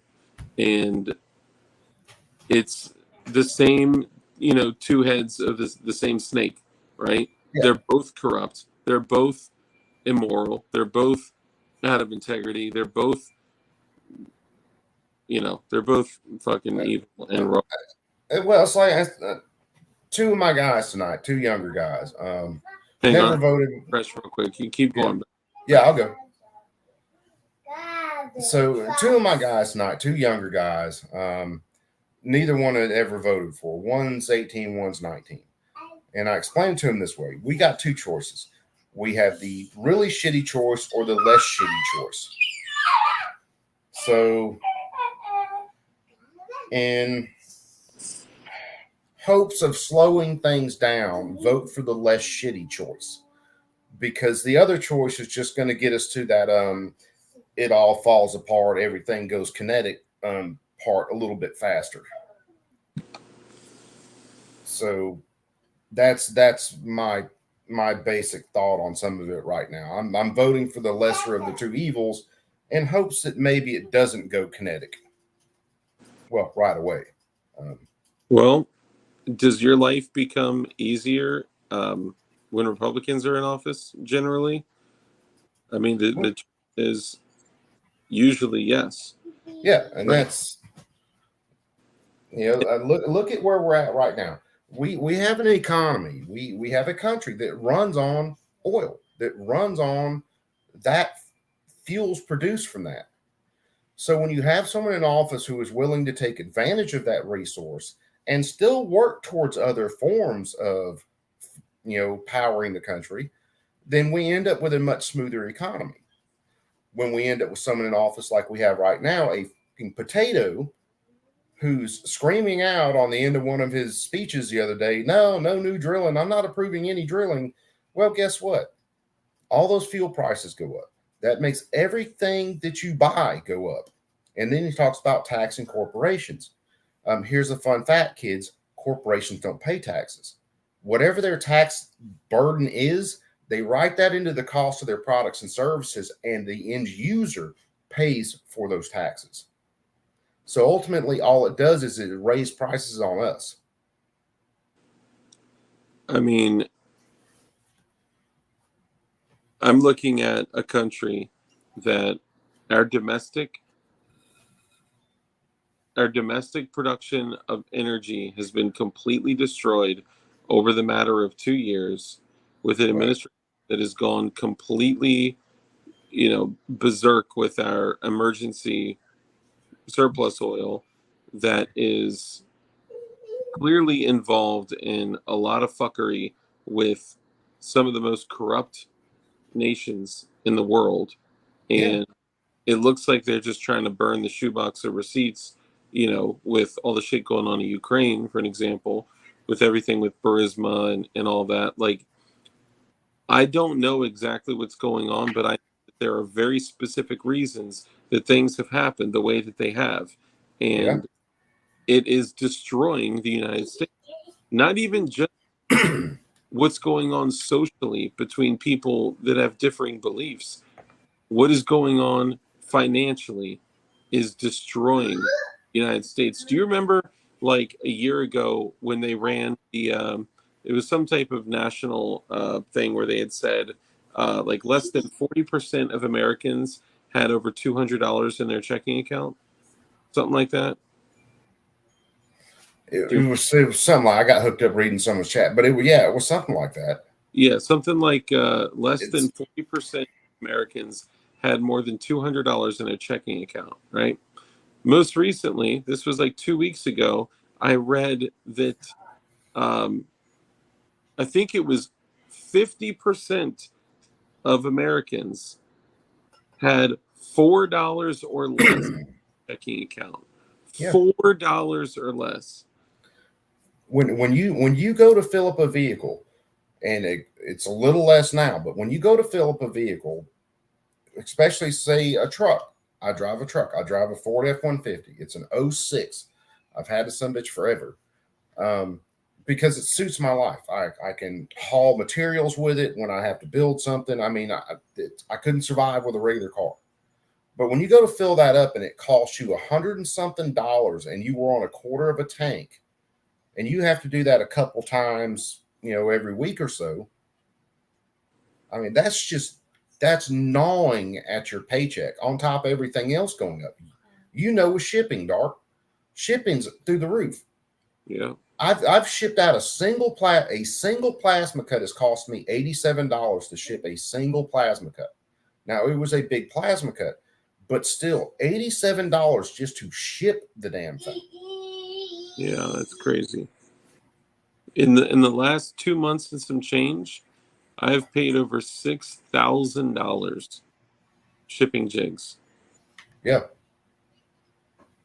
Now I'm cool with it, right? And it's supplemented by the sale of the jig, but I'm going to continue doing every single thing that I can to help people continue to build modern firearms in the privacy of their own home. And I ship jigs everywhere. Jigs are not a restricted item. No. Jigs will never be able to be converted to fire a projectile. So I ship jigs everywhere. And that's probably going to get me in trouble right there. I wonder if we could get a jig to fire a projectile. We could haul a little part out, hang a trigger in it, maybe wallow out of space for a little bit of a hammer. Of course, I got a piece of damn, what they call all strut. Electricians use it to hang stuff all the time. It's basically actually, don't make a jig fire. Don't do that. That would be really good. Yeah. But like all strut, I mean, it's a simple C channel. It's got holes drilled in it every so often. It's used by electricians all the time. And I've got a couple pieces of it sitting out by the shop, and I'm thinking, man, I'll almost guarantee you I could turn that into a receiver in almost no time, and actually mount a barrel in it and mount everything to do a mag on it and everything. Probably because it's really not shape. It's the exact same shape as an AK receiver. It's just a bent piece of sheet metal. Yeah, getting jiggy. So all I'd have to do is figure out how I want to do the rails on it, and then build a trunnion for it. Yeah, it's just tough to close those. So if you can't get it, there you go. These idiots. The guys. Yeah. And of course, I run around on Twitter all the time, just poking beehives just to see who I can get to fly out of it every once in a while. But it's people running around and they all about guns. Guns, and it drives me nuts. They changed the language on it. It's like global warming became climate change. Well, gun control became gun whatever, and now it's common sense gun safety laws. Mm-hmm. Drives me up a wall. But See, that's always, it's a language ploy. Mhm. Aren't you for common sense, fill in the blank? Of course. Be a maniac if you are for common sense, fill in the blank. Yeah, how could you say no? It's common sense. Yeah, common sense safety.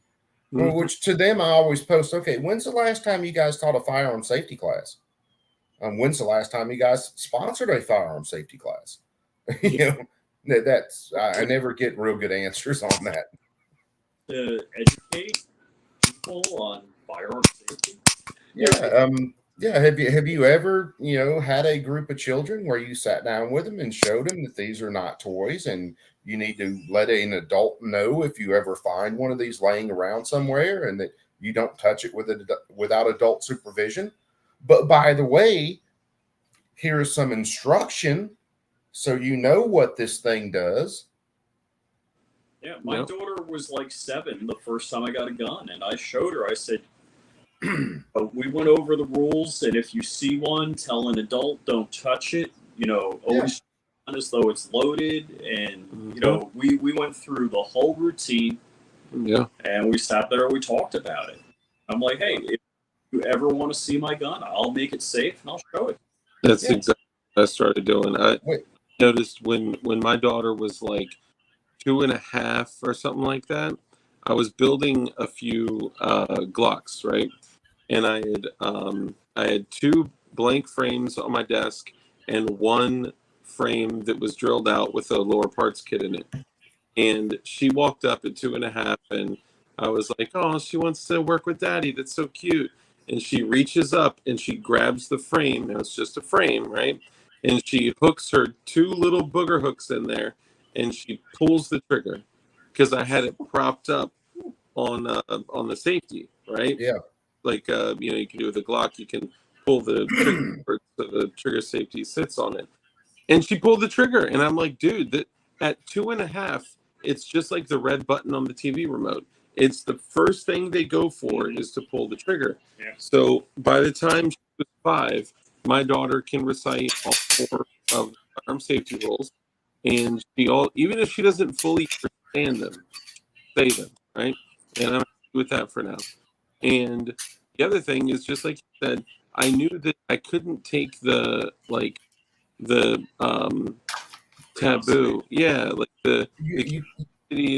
taboo out of it.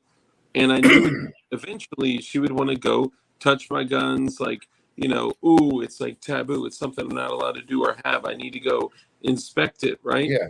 I told her, if you see a gun, you don't touch it, you get an adult, you keep your stupid ass friends away from it and don't let them touch it, right? Be the leader that keeps them from touching it, and get an adult, whatever. But if you ever want to see mommy or daddy's guns, just ask us. We'll make them safe for you and let you see it. And that was a game.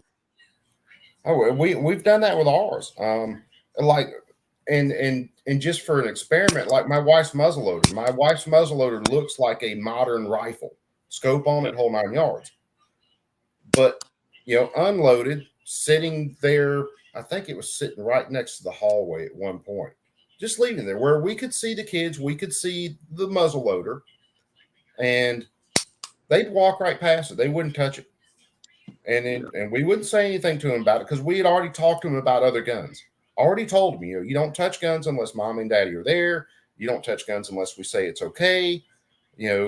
We've showed them about guns. My daughter can tell you all the parts on, handguns and stuff like that. She's learning all the firearm safety rules. My son, he's 3. We're working with him on basic stuff like that. Like, hey, you don't touch this. And, but it was just all those things about taking the mystery out of it for him. So there's no mystery there. So if my daughter, she walk in my office, hey, daddy, can I look at this? Well, yeah, baby. I mean, it's simple. Big thing. And then, unload, make clear everything. And then I'll walk her through certain things with it and show it to her. And, they're not the ones that are going to be like, oh, gee, what's that? And what does this do on it? Mm-hmm. That's the last thing I want. So Mike, opposite, he showed us where his hunting rifles were, and he said, you ever touch that, I'm going to beat the living crap out of you. Yeah. And that just out of our minds. It's like he removed that they existed. Yeah. Well, the scariest things with kids is, and I've watched on multiple things, and hell, I've watched it with kids with like Nerf guns. And it's one of the reasons when young kids get shot, they generally get shot torso head by themselves. Because when they pick a gun up, they can't reach the trigger like this. This is a module, YouTube. This is not a firearm. This is for demonstration and education. But they can't reach the trigger like this. Their hand can't reach around it. But what they generally do is they hold it this way and use their thumbs. Mm. So that's why you see most kids when they're shot like this. Damn. Yeah. Hand a 2-year-old like a Nerf gun or something like that, and just let them play with it. I'll guarantee you 8 times out of 10, that's how they'll end up pulling the trigger. They'll flip it around with their thumbs. Well, handguns are very easy to turn around on oneself, whereas, long guns, it's much more difficult. Yeah. Which, Brett, excellent point. He says, and my dad did something similar. I want to hit on that too. He says it's about the respect. It's about the respect that helps kids understand. Non-gun folks don't get it. Very true. And another thing, they don't. The way that I could show my daughter what a gun does when like a jacketed hollow point hits a liquid medium like flesh. So I showed her video of jacketed hollow points hitting ballistic gel. And I think that showed her like how devastating a single shot from a firearm could be. See, mine's got to see us bring deer in and stuff like that. And my daughter has seen us clean them. My daughter has seen what a bullet will do to a heart and what it will do to lungs and what it will do to, meat and shoulders and all that. She's seen that on animals, pigs and deer and other animals, squirrels, you name it. So, my daughter will tell you in a hurry that, you don't want to be on the other end of that. Guns will queue up. Because she has held a deer's heart that was hit by a 30-aught and seen how it was just exploded. It was taken in half. And that may sound funny to some people, but kids need to learn what happens to things, and that's a great teaching tool. But she also needs to know that when we kill deer, we're processing them to eat. Yeah. So it's not just this disconnected thing where, hey, we got this from the store. No, this was a living creature. It was shot with a firearm. That's what firearms do. And there's that connection to now it's a food source. Yeah. Real quick. These people that think, go ahead, brother. Oh, sorry. Go ahead. No, these people that think meat just suddenly shows up at a grocery store and don't understand it used to be walking around on 4 feet or 2 feet or whatever. Yeah. Facts. So my dad had a 30-30 Winchester, but the cartridge. It was a Marlin lever action. Still is a Marlin lever action. I got one sitting right over there. Way more equipped, and a lot of my family used to say that I was crazy, that I was weapon obsessed, that I was this and that, because I used to build guns out of paper towel rolls and toilet paper rolls and run around the house with like a Gatling gun, like right. But here we are, decades later, and I'm still doing the same shit. But he straight up said, I have a rifle, I have a deer rifle. He called it a deer rifle, and it is hidden in my closet, and you never, ever, ever go and touch it. The ammunition is separate and blah, blah, blah. And he tried to scare, my brothers and sisters away from ever going and finding it and touching it. And I did. I did. I went there and I looked at his gun without him being there or knowing it or anything at all. And that's terrifying looking back as an adult. Like, Jesus.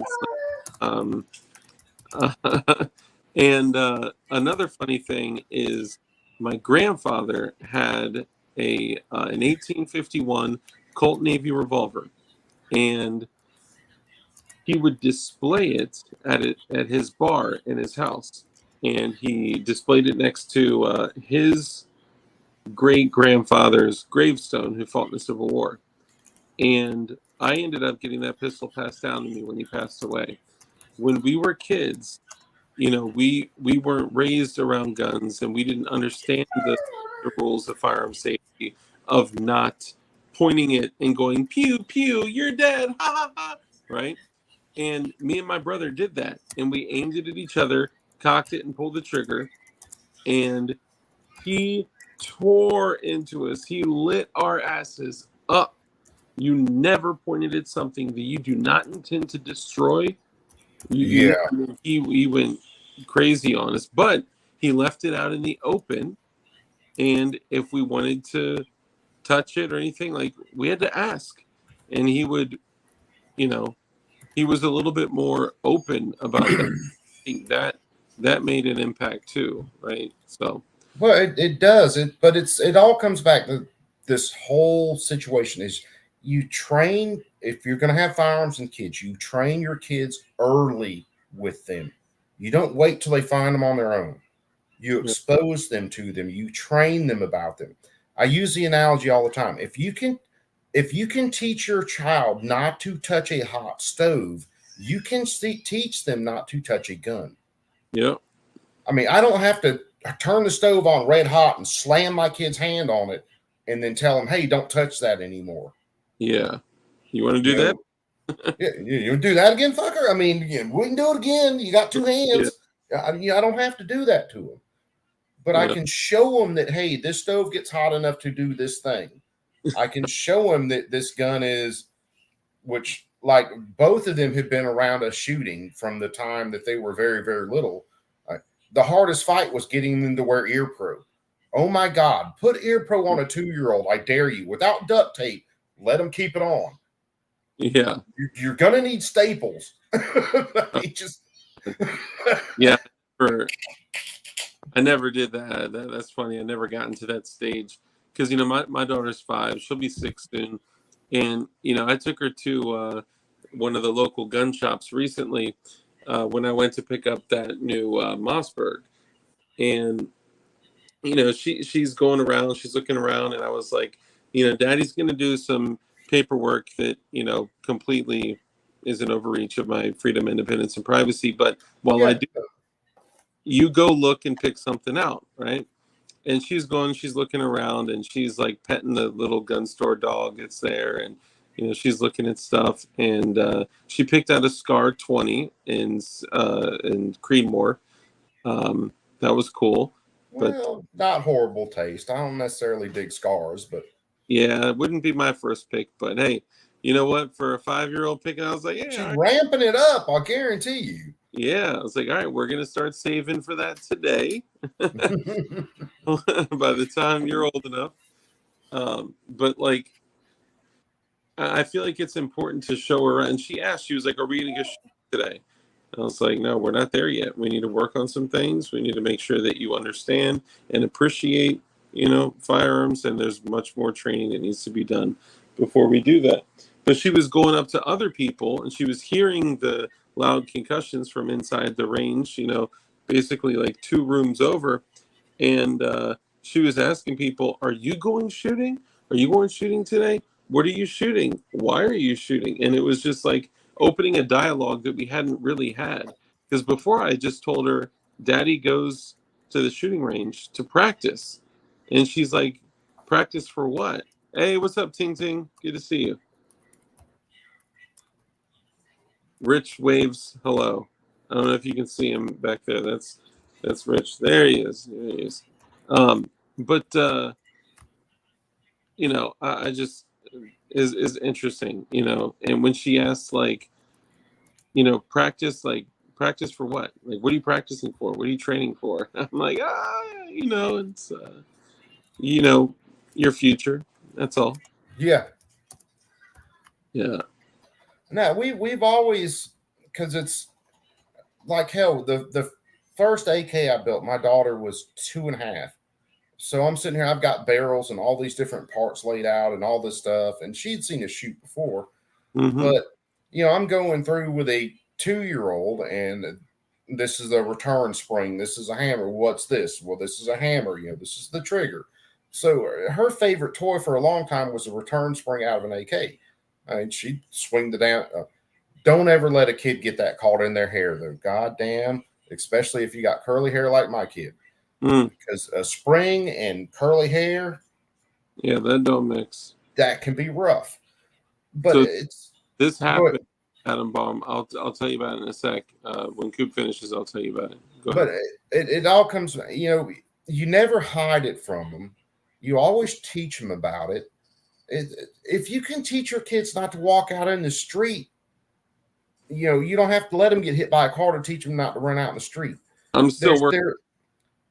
Well, there are so many safety things that we teach our kids every single day that people are completely fine with. But then when you start to tell them, hey, there's a firearm, you be safe with it, people are like, you can't teach your kids that. If I can teach them not to stick a fork in a light socket, I can teach them to not touch a gun. Well, it's funny you say that because my brother is out there watching. He's sending like messages here and there, and he stuck keys in the light socket as a very young kid, and it shocked the dog shit out of him. Now, funny thing is that from that point, swear to God, like hand to God, he became a like literal genius. My brother is a literal effing genius. And my brother can't claim that. My brother, he either screwed a screw in a light socket or something like that when he was really, really young. Until the time that boy was 18, I had to plug everything in for him, and I was the 4-year younger brother. Yeah, sometimes the youngest brothers turn out to be the wisest. It's just like, hey, dipshit, go plug that in. It's an alarm clock. I don't want to plug it in. It's an alarm clock. Yeah, but I don't want to plug it in. Yeah, you'll be okay. I promise it'll be okay. Just don't be standing in the bathtub when you do it, dummy. Yeah. But so Adam Baum says, but why hasn't anyone come out with a better trigger instead of a pull of the finger? Maybe another way to activate it. So there actually has been. They tried thumbs. Yep. Squeezes. I think the most notable one was and this may have been for California specifically because the way that they word things about like the grip forward of the trigger or something like that. I don't know, but they created an AR trigger that was like in the back of the grip. So you basically put your hand around it and you stick your thumb in it. You stick your thumb in it and you go bang, bang, bang, bang, bang, like that.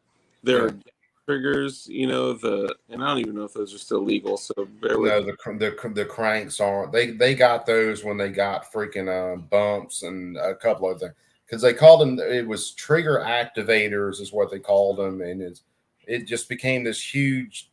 So I BS thing. I can own this. I can own silencers. Yep. I can own.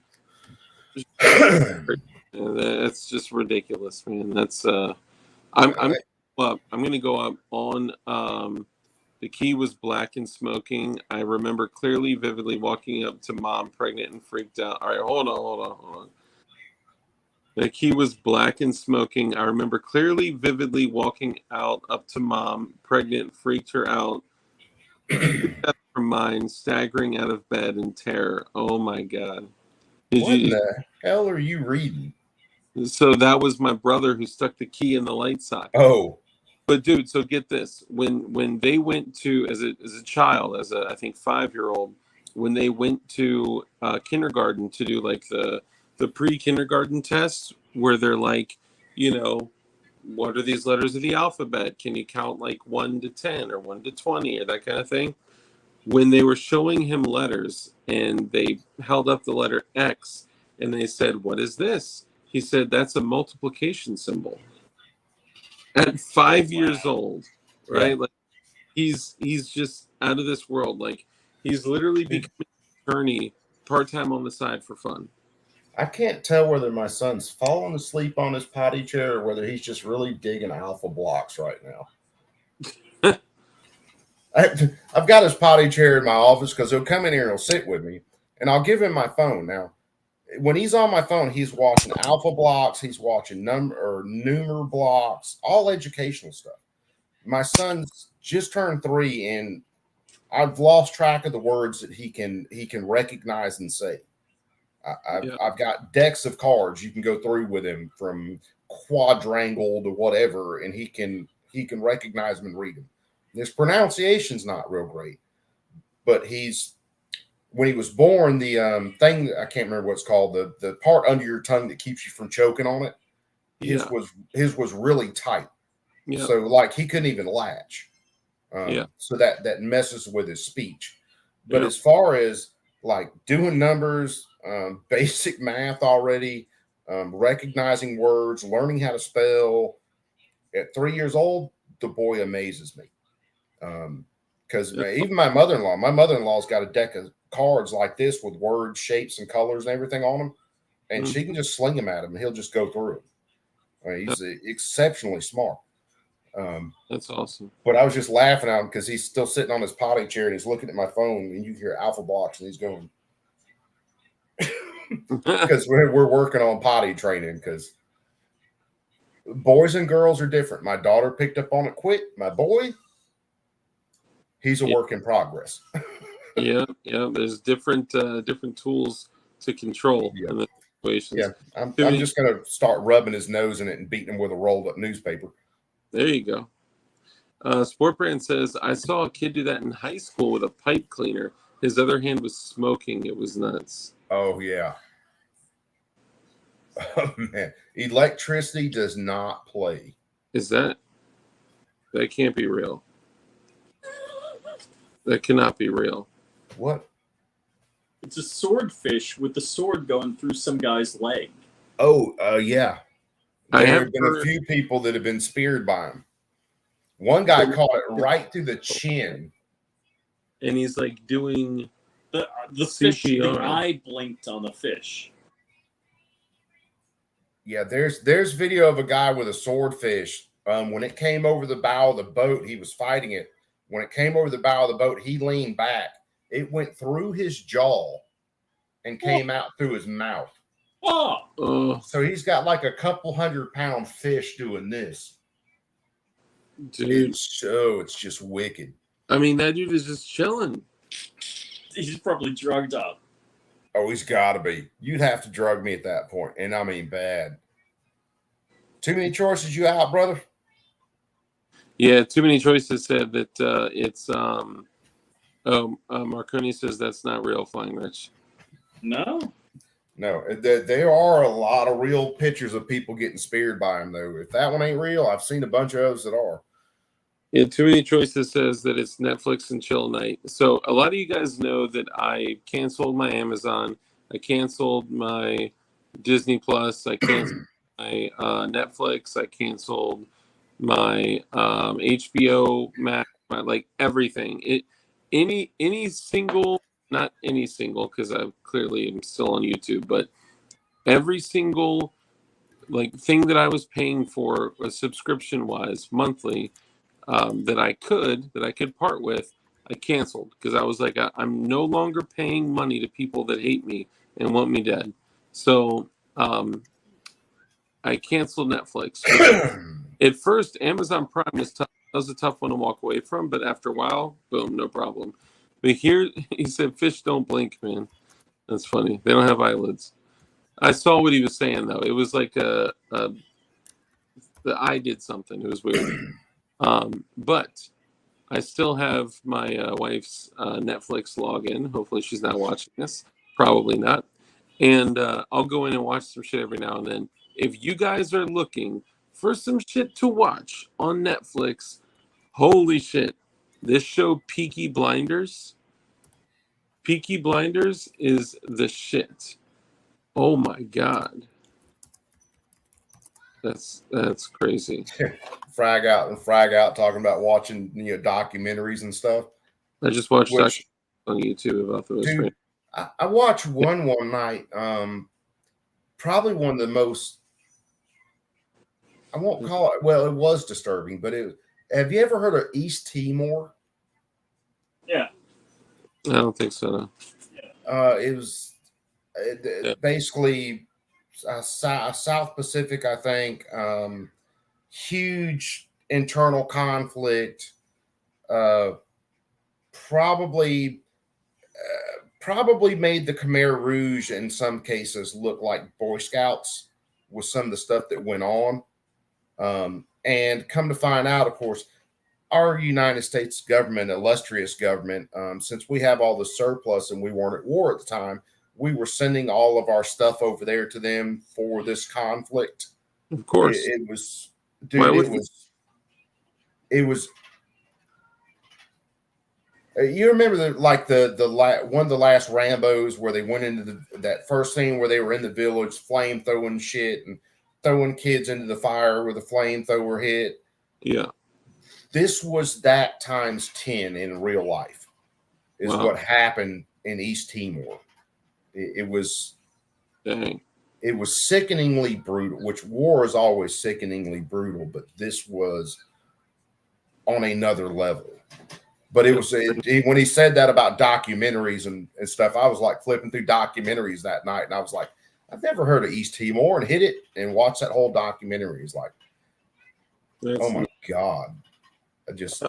I'm telling you though, if y'all are looking for entertainment, no, this is just entertainment. I mean, it's actually got some pretty cool stuff. Like throughout the series, it'll be like educational stuff, but it's set in the initially the early 20s, and it is it's a bunch of people in like the UK and London, and the Peaky Blinders is this family. It's this group of people that basically in the beginning are poor as shit, and then they start to build businesses, and they become like it is a remarkable series. It's done so well. It's got this like the way they like play out like violence is almost like poetic. It's an incredible series. So Peaky Blinders is great. Isn't the lead character in Peaky Blinders? Isn't he the same one that played the Scarecrow in the Batman movie? If I'm thinking about it right, I'm horrible with like maybe from people from one thing to another. He's done a bunch of other stuff. I can't. When I saw him, I'm like, oh, dude, I know him. He's been in a bunch of stuff. Yeah. But oh my God, it just flashed in my head. You might be right. I don't recall the Scarecrow. Frag Out says yes. Yeah, because I originally watched one or two episodes of it, and I got busy with other stuff. But I found it from a meme. Yeah. They were posting some memes with the guy from it on there, and I was like, yeah, I wonder what that show was. And I think I might have watched the first one or two episodes, and it was good. I got busy trying to do school and content and kids, and I never got back to it. In the beginning, it seems slow, right?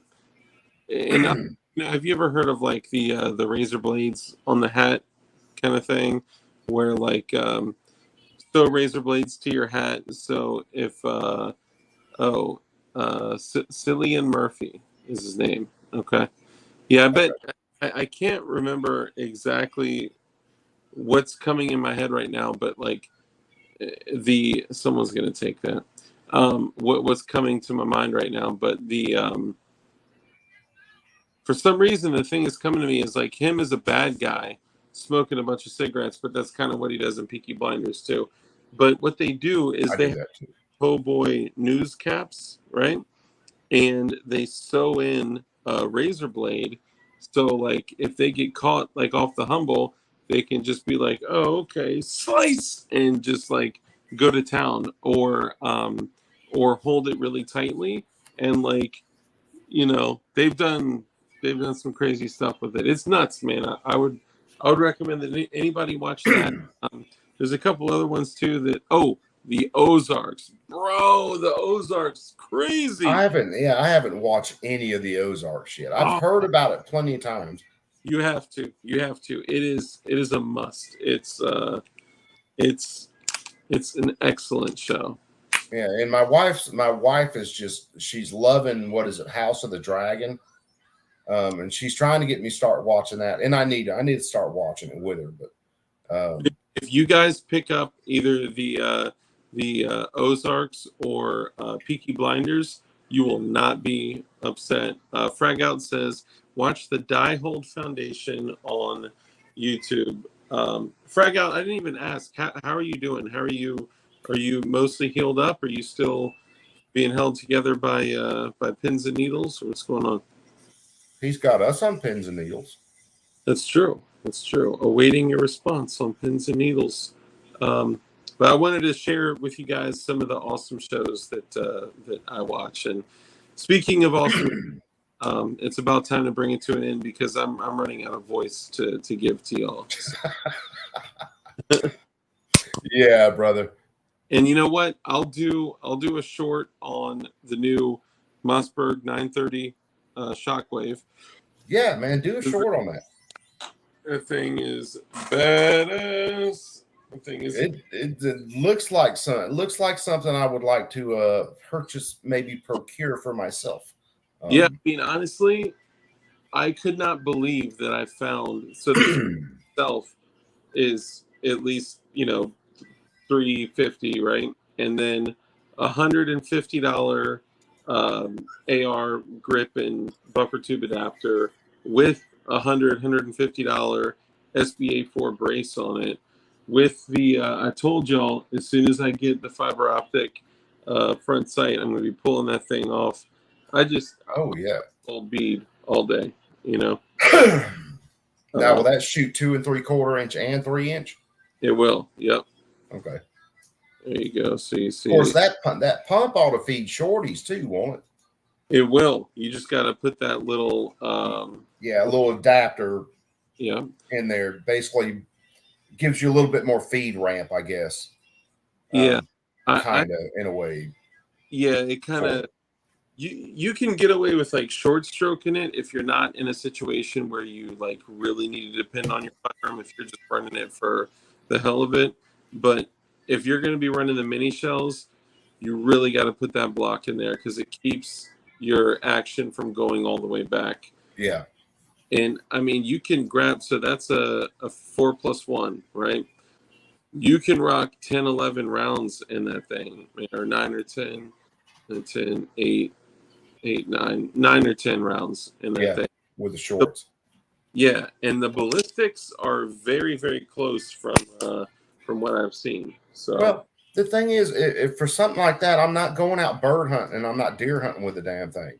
You are going to be at close range when I start rocking you with that thing. So, yeah, and I will throw some slugs, no doubt. Oh, and bet your ass. I was actually thinking of getting my first like taste of CAD by doing a 3D printed little adapter thing. Yes, it is a 590, and I want to put a cheese grater on it, but I don't know what heat shield stops at the 14.5-inch barrel and not the whole 18.5-inch. So I may have to cut it. I may need somebody with a plasma cutter, I know a guy, handheld and CNC. Yeah, hell yeah. Speaking of plasma, I gotta put those finishing touches on Safety Docs cut and mail that shit this week. I've got to. Can't engrave anything because my truck is at the dealership being fixed. I'm not sure what that means. I don't know. What are you engraving with your truck? Maybe he uses his truck to engrave. That may be. It could be that he hooks, like what is it, Predator, where they had the truck hooked up for using it as kind of the power of the system over there. Yeah, he could be using an engraver like that. Or he could be, funneling the exhaust to. No, I'm just kidding. So with that, and I saw back there earlier. The End is Near Beware said the Ozarks is like the only, like, the last great show ever made. What is the Ozarks actually? Give us the rundown on what it's actually about, because I haven't got exactly what it's about yet. Cartels, money, death. But here's the actual deal. Sounds fun. So a dude is like a financial advisor kind of guy, and he's like a very like he's more like a financial what do you call it when they're like he's a financial like analyst, right? He's very, very, very skilled and detailed at what he does, and the firm that he works with, they all agree to like basically wash money for this cartel dude.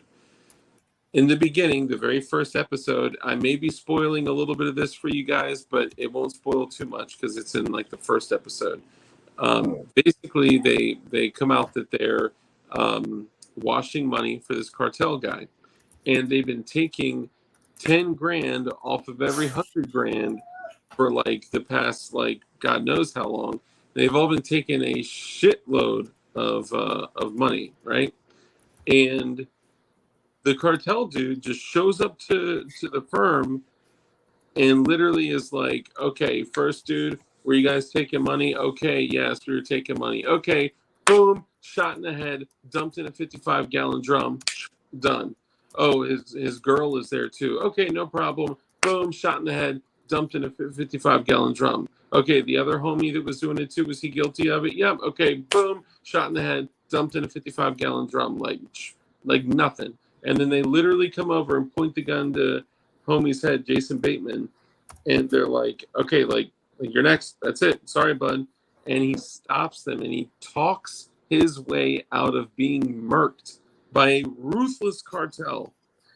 And he convinces them to keep him alive because it would be financially advantageous to them. And he spends the next like years trying to pay off this debt of like several $1 million, liquidates everything, moves to the Ozarks, starts a new firm by himself, and he just like it's a total nightmare, but it is a total masterpiece. That sounds freaking amazing. Yeah, it's really cool because it's shit that you can never believe is like happening, but it's shit that absolutely happens every day. You know? CNT, that doesn't make me money though, unfortunately. Oh, I missed it. Get me right back. Gotta get the lady, try to get the possum in the yard. Oh, get the pot. I hate possums, man.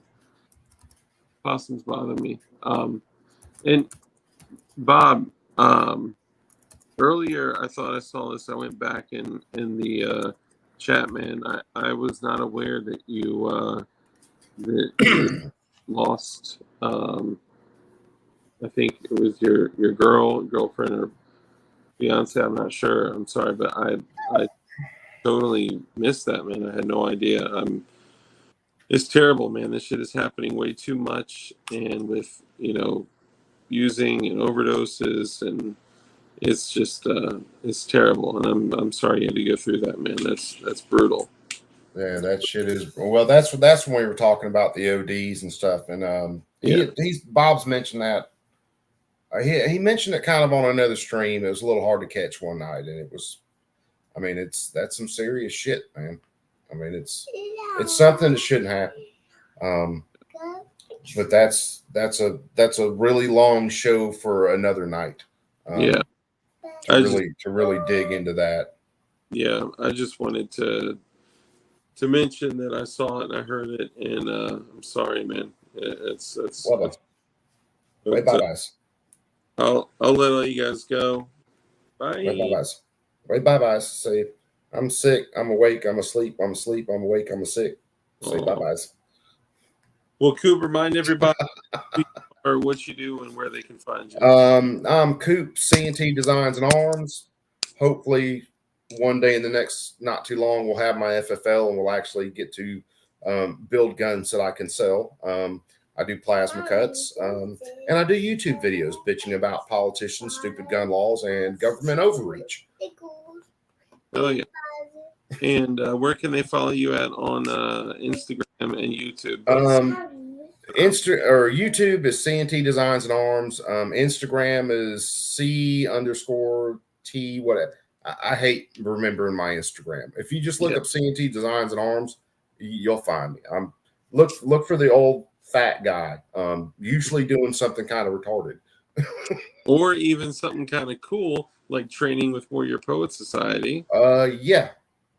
Wish I'd got some video of that, man. Those, and I will say this since you mentioned it, anybody who is looking to go train, and I'm a broke joke, if you can find the time, if you can find the money, it is well worth it for the level, especially if you're training with a reputable company. Don't go get Voda Tactical. Don't go get Voda. Don't. I mean, go with God. Don't do that. But get some reputable training, and you won't regret it. It's going to cost you some cheese. Go do it with your tax return. I mean, that's part of what I'm going to do with my next tax return is to go do some of their force-on-force stuff, hopefully, and some of their medical. But get the training. I was one of those, I can get away without it. Maybe not. Maybe I don't. It's amazing training. It's unreal. Yeah, that's awesome. Yeah, and I would encourage everybody, reach out to your local ranges. Go to your local fire department, right? Do a free Stop the Bleed class. Some of them for it. There's so many training opportunities that are local to you. Go to, if you want to focus on comms, go to the Hamateurs. I guarantee you have a local Hamateur group, which is the amateur ham operator. Stop the Bleed class, fire department.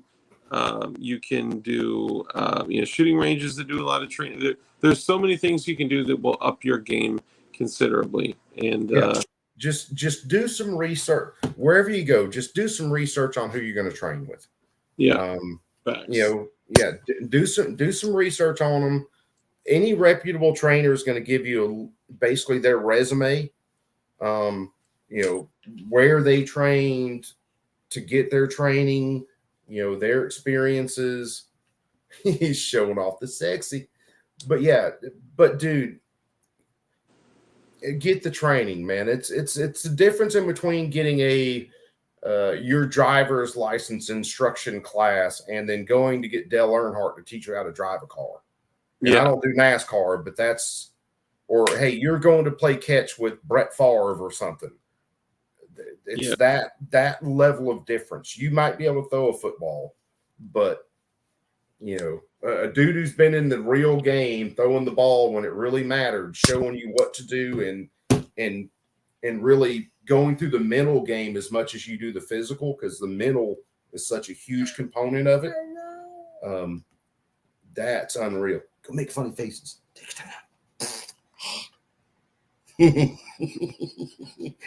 Tell Mr. Dark.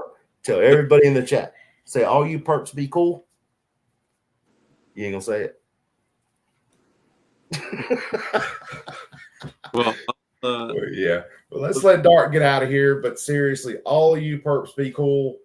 Dark, you got to give us the outro, brother. It's tradition. Oh yeah, we'll do it. First off, little man, little baby Coop, peace out. Can you give me peace? Can you give a peace? Peace out. Peace out. Yeah. Hey! There he is. Fist bump. Can you give him a boink? Boom. You got to hold it just a little higher so they can see the boink. Boom, boom, boom, boom, boom. There it is. Yeah, good job. All you guys, I appreciate all you guys so much.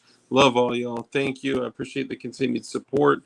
DLD hardware is growing like a mofo, and that jig order I just got on Friday sold out within 24 hours. That's amazing.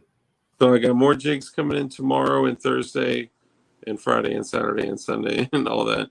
I'm not getting a pallet anymore. They're doing it literally one by one. But you know, I don't really get to pick anything like that. But I just wanted to bring that up to say that I appreciate all the support, man. It's huge. It's super helpful, and allows me to help. So thank you, all you guys. And, on that note, You can sit up. so every single thing, which is rule number 1, we're kind in everything that we do. Every like that brief opportunity that you have with somebody, you could make a huge impact on their life just for that brief moment for being kind. So be kind in everything that you do. 2, live a life of care, compassion, contribution, give to others. When a hand is open to give, it's open to receive. When you bless others, you become blessed. That's just the way that the world works. 3, we know that the only way for us to defeat evil is with good men that are skilled in violence. So make sure that you are becoming as highly skilled in violence as you possibly can be, and be safe, be dangerous, and keep that thing on you. And with that, I'm out. Remember, all of you guys, support the companies that support us. Support Goonbeam, support Tack Knives. If you use code DARK, you get 20% off. And you may find that they've expanded their inventory massively. There's some really, really cool new dope shit on there. Also, support 1776 Supply Co. They got kits. They got full kits for like $350. $350. Full kits. Complete kits for $350. Just no jig. Remember that. Just saying. Also, lastly, when this stream closes and it posts to YouTube, when you go comment, I'm going to be taking all the comments and all the comments on other people's comments and all the likes and all that stuff. And I'm going to be using those to do drawings, random drawings, totally randomly. So do me a favor and comment, and then comment on other people's comments, and then like get a fun like story going. Like, you know, once I saw Dark, you know, at the movie theater, and he was that kind of thing. Yeah, just don't try to rap. Be like, once I saw Dark naked in the park. I mean, well, you could, but yeah. Oh, that's right. Code DARK, 10% off, no tax, free shipping. Deep. what? Yeah, man. Tell him what we say. What? Doing his speech now. Can't even. I know it. Hey, I could spit bars all day, bro. I could deliver you a sweet 16. No bullshit. There may be like 3 albums of me rapping out on the internet, but I'll never tell you what it is or where it is. Choose your own dark adventure. Yes. Fun fact, a jig is also a dance. This is true. But guys, take it easy. Love all y'all. Be safe, be dangerous, keep that thing on you, and always keep that thing on you. Never let them keep you. Never let them catch you lacking. I'll see y'all later. Don't forget to comment, and thanks. Subscribe, hit the like. Yeah, and do all that stuff too, because like when you subscribe and you comment and you yada yada, you know the deal. Love y'all. Bye. Yes.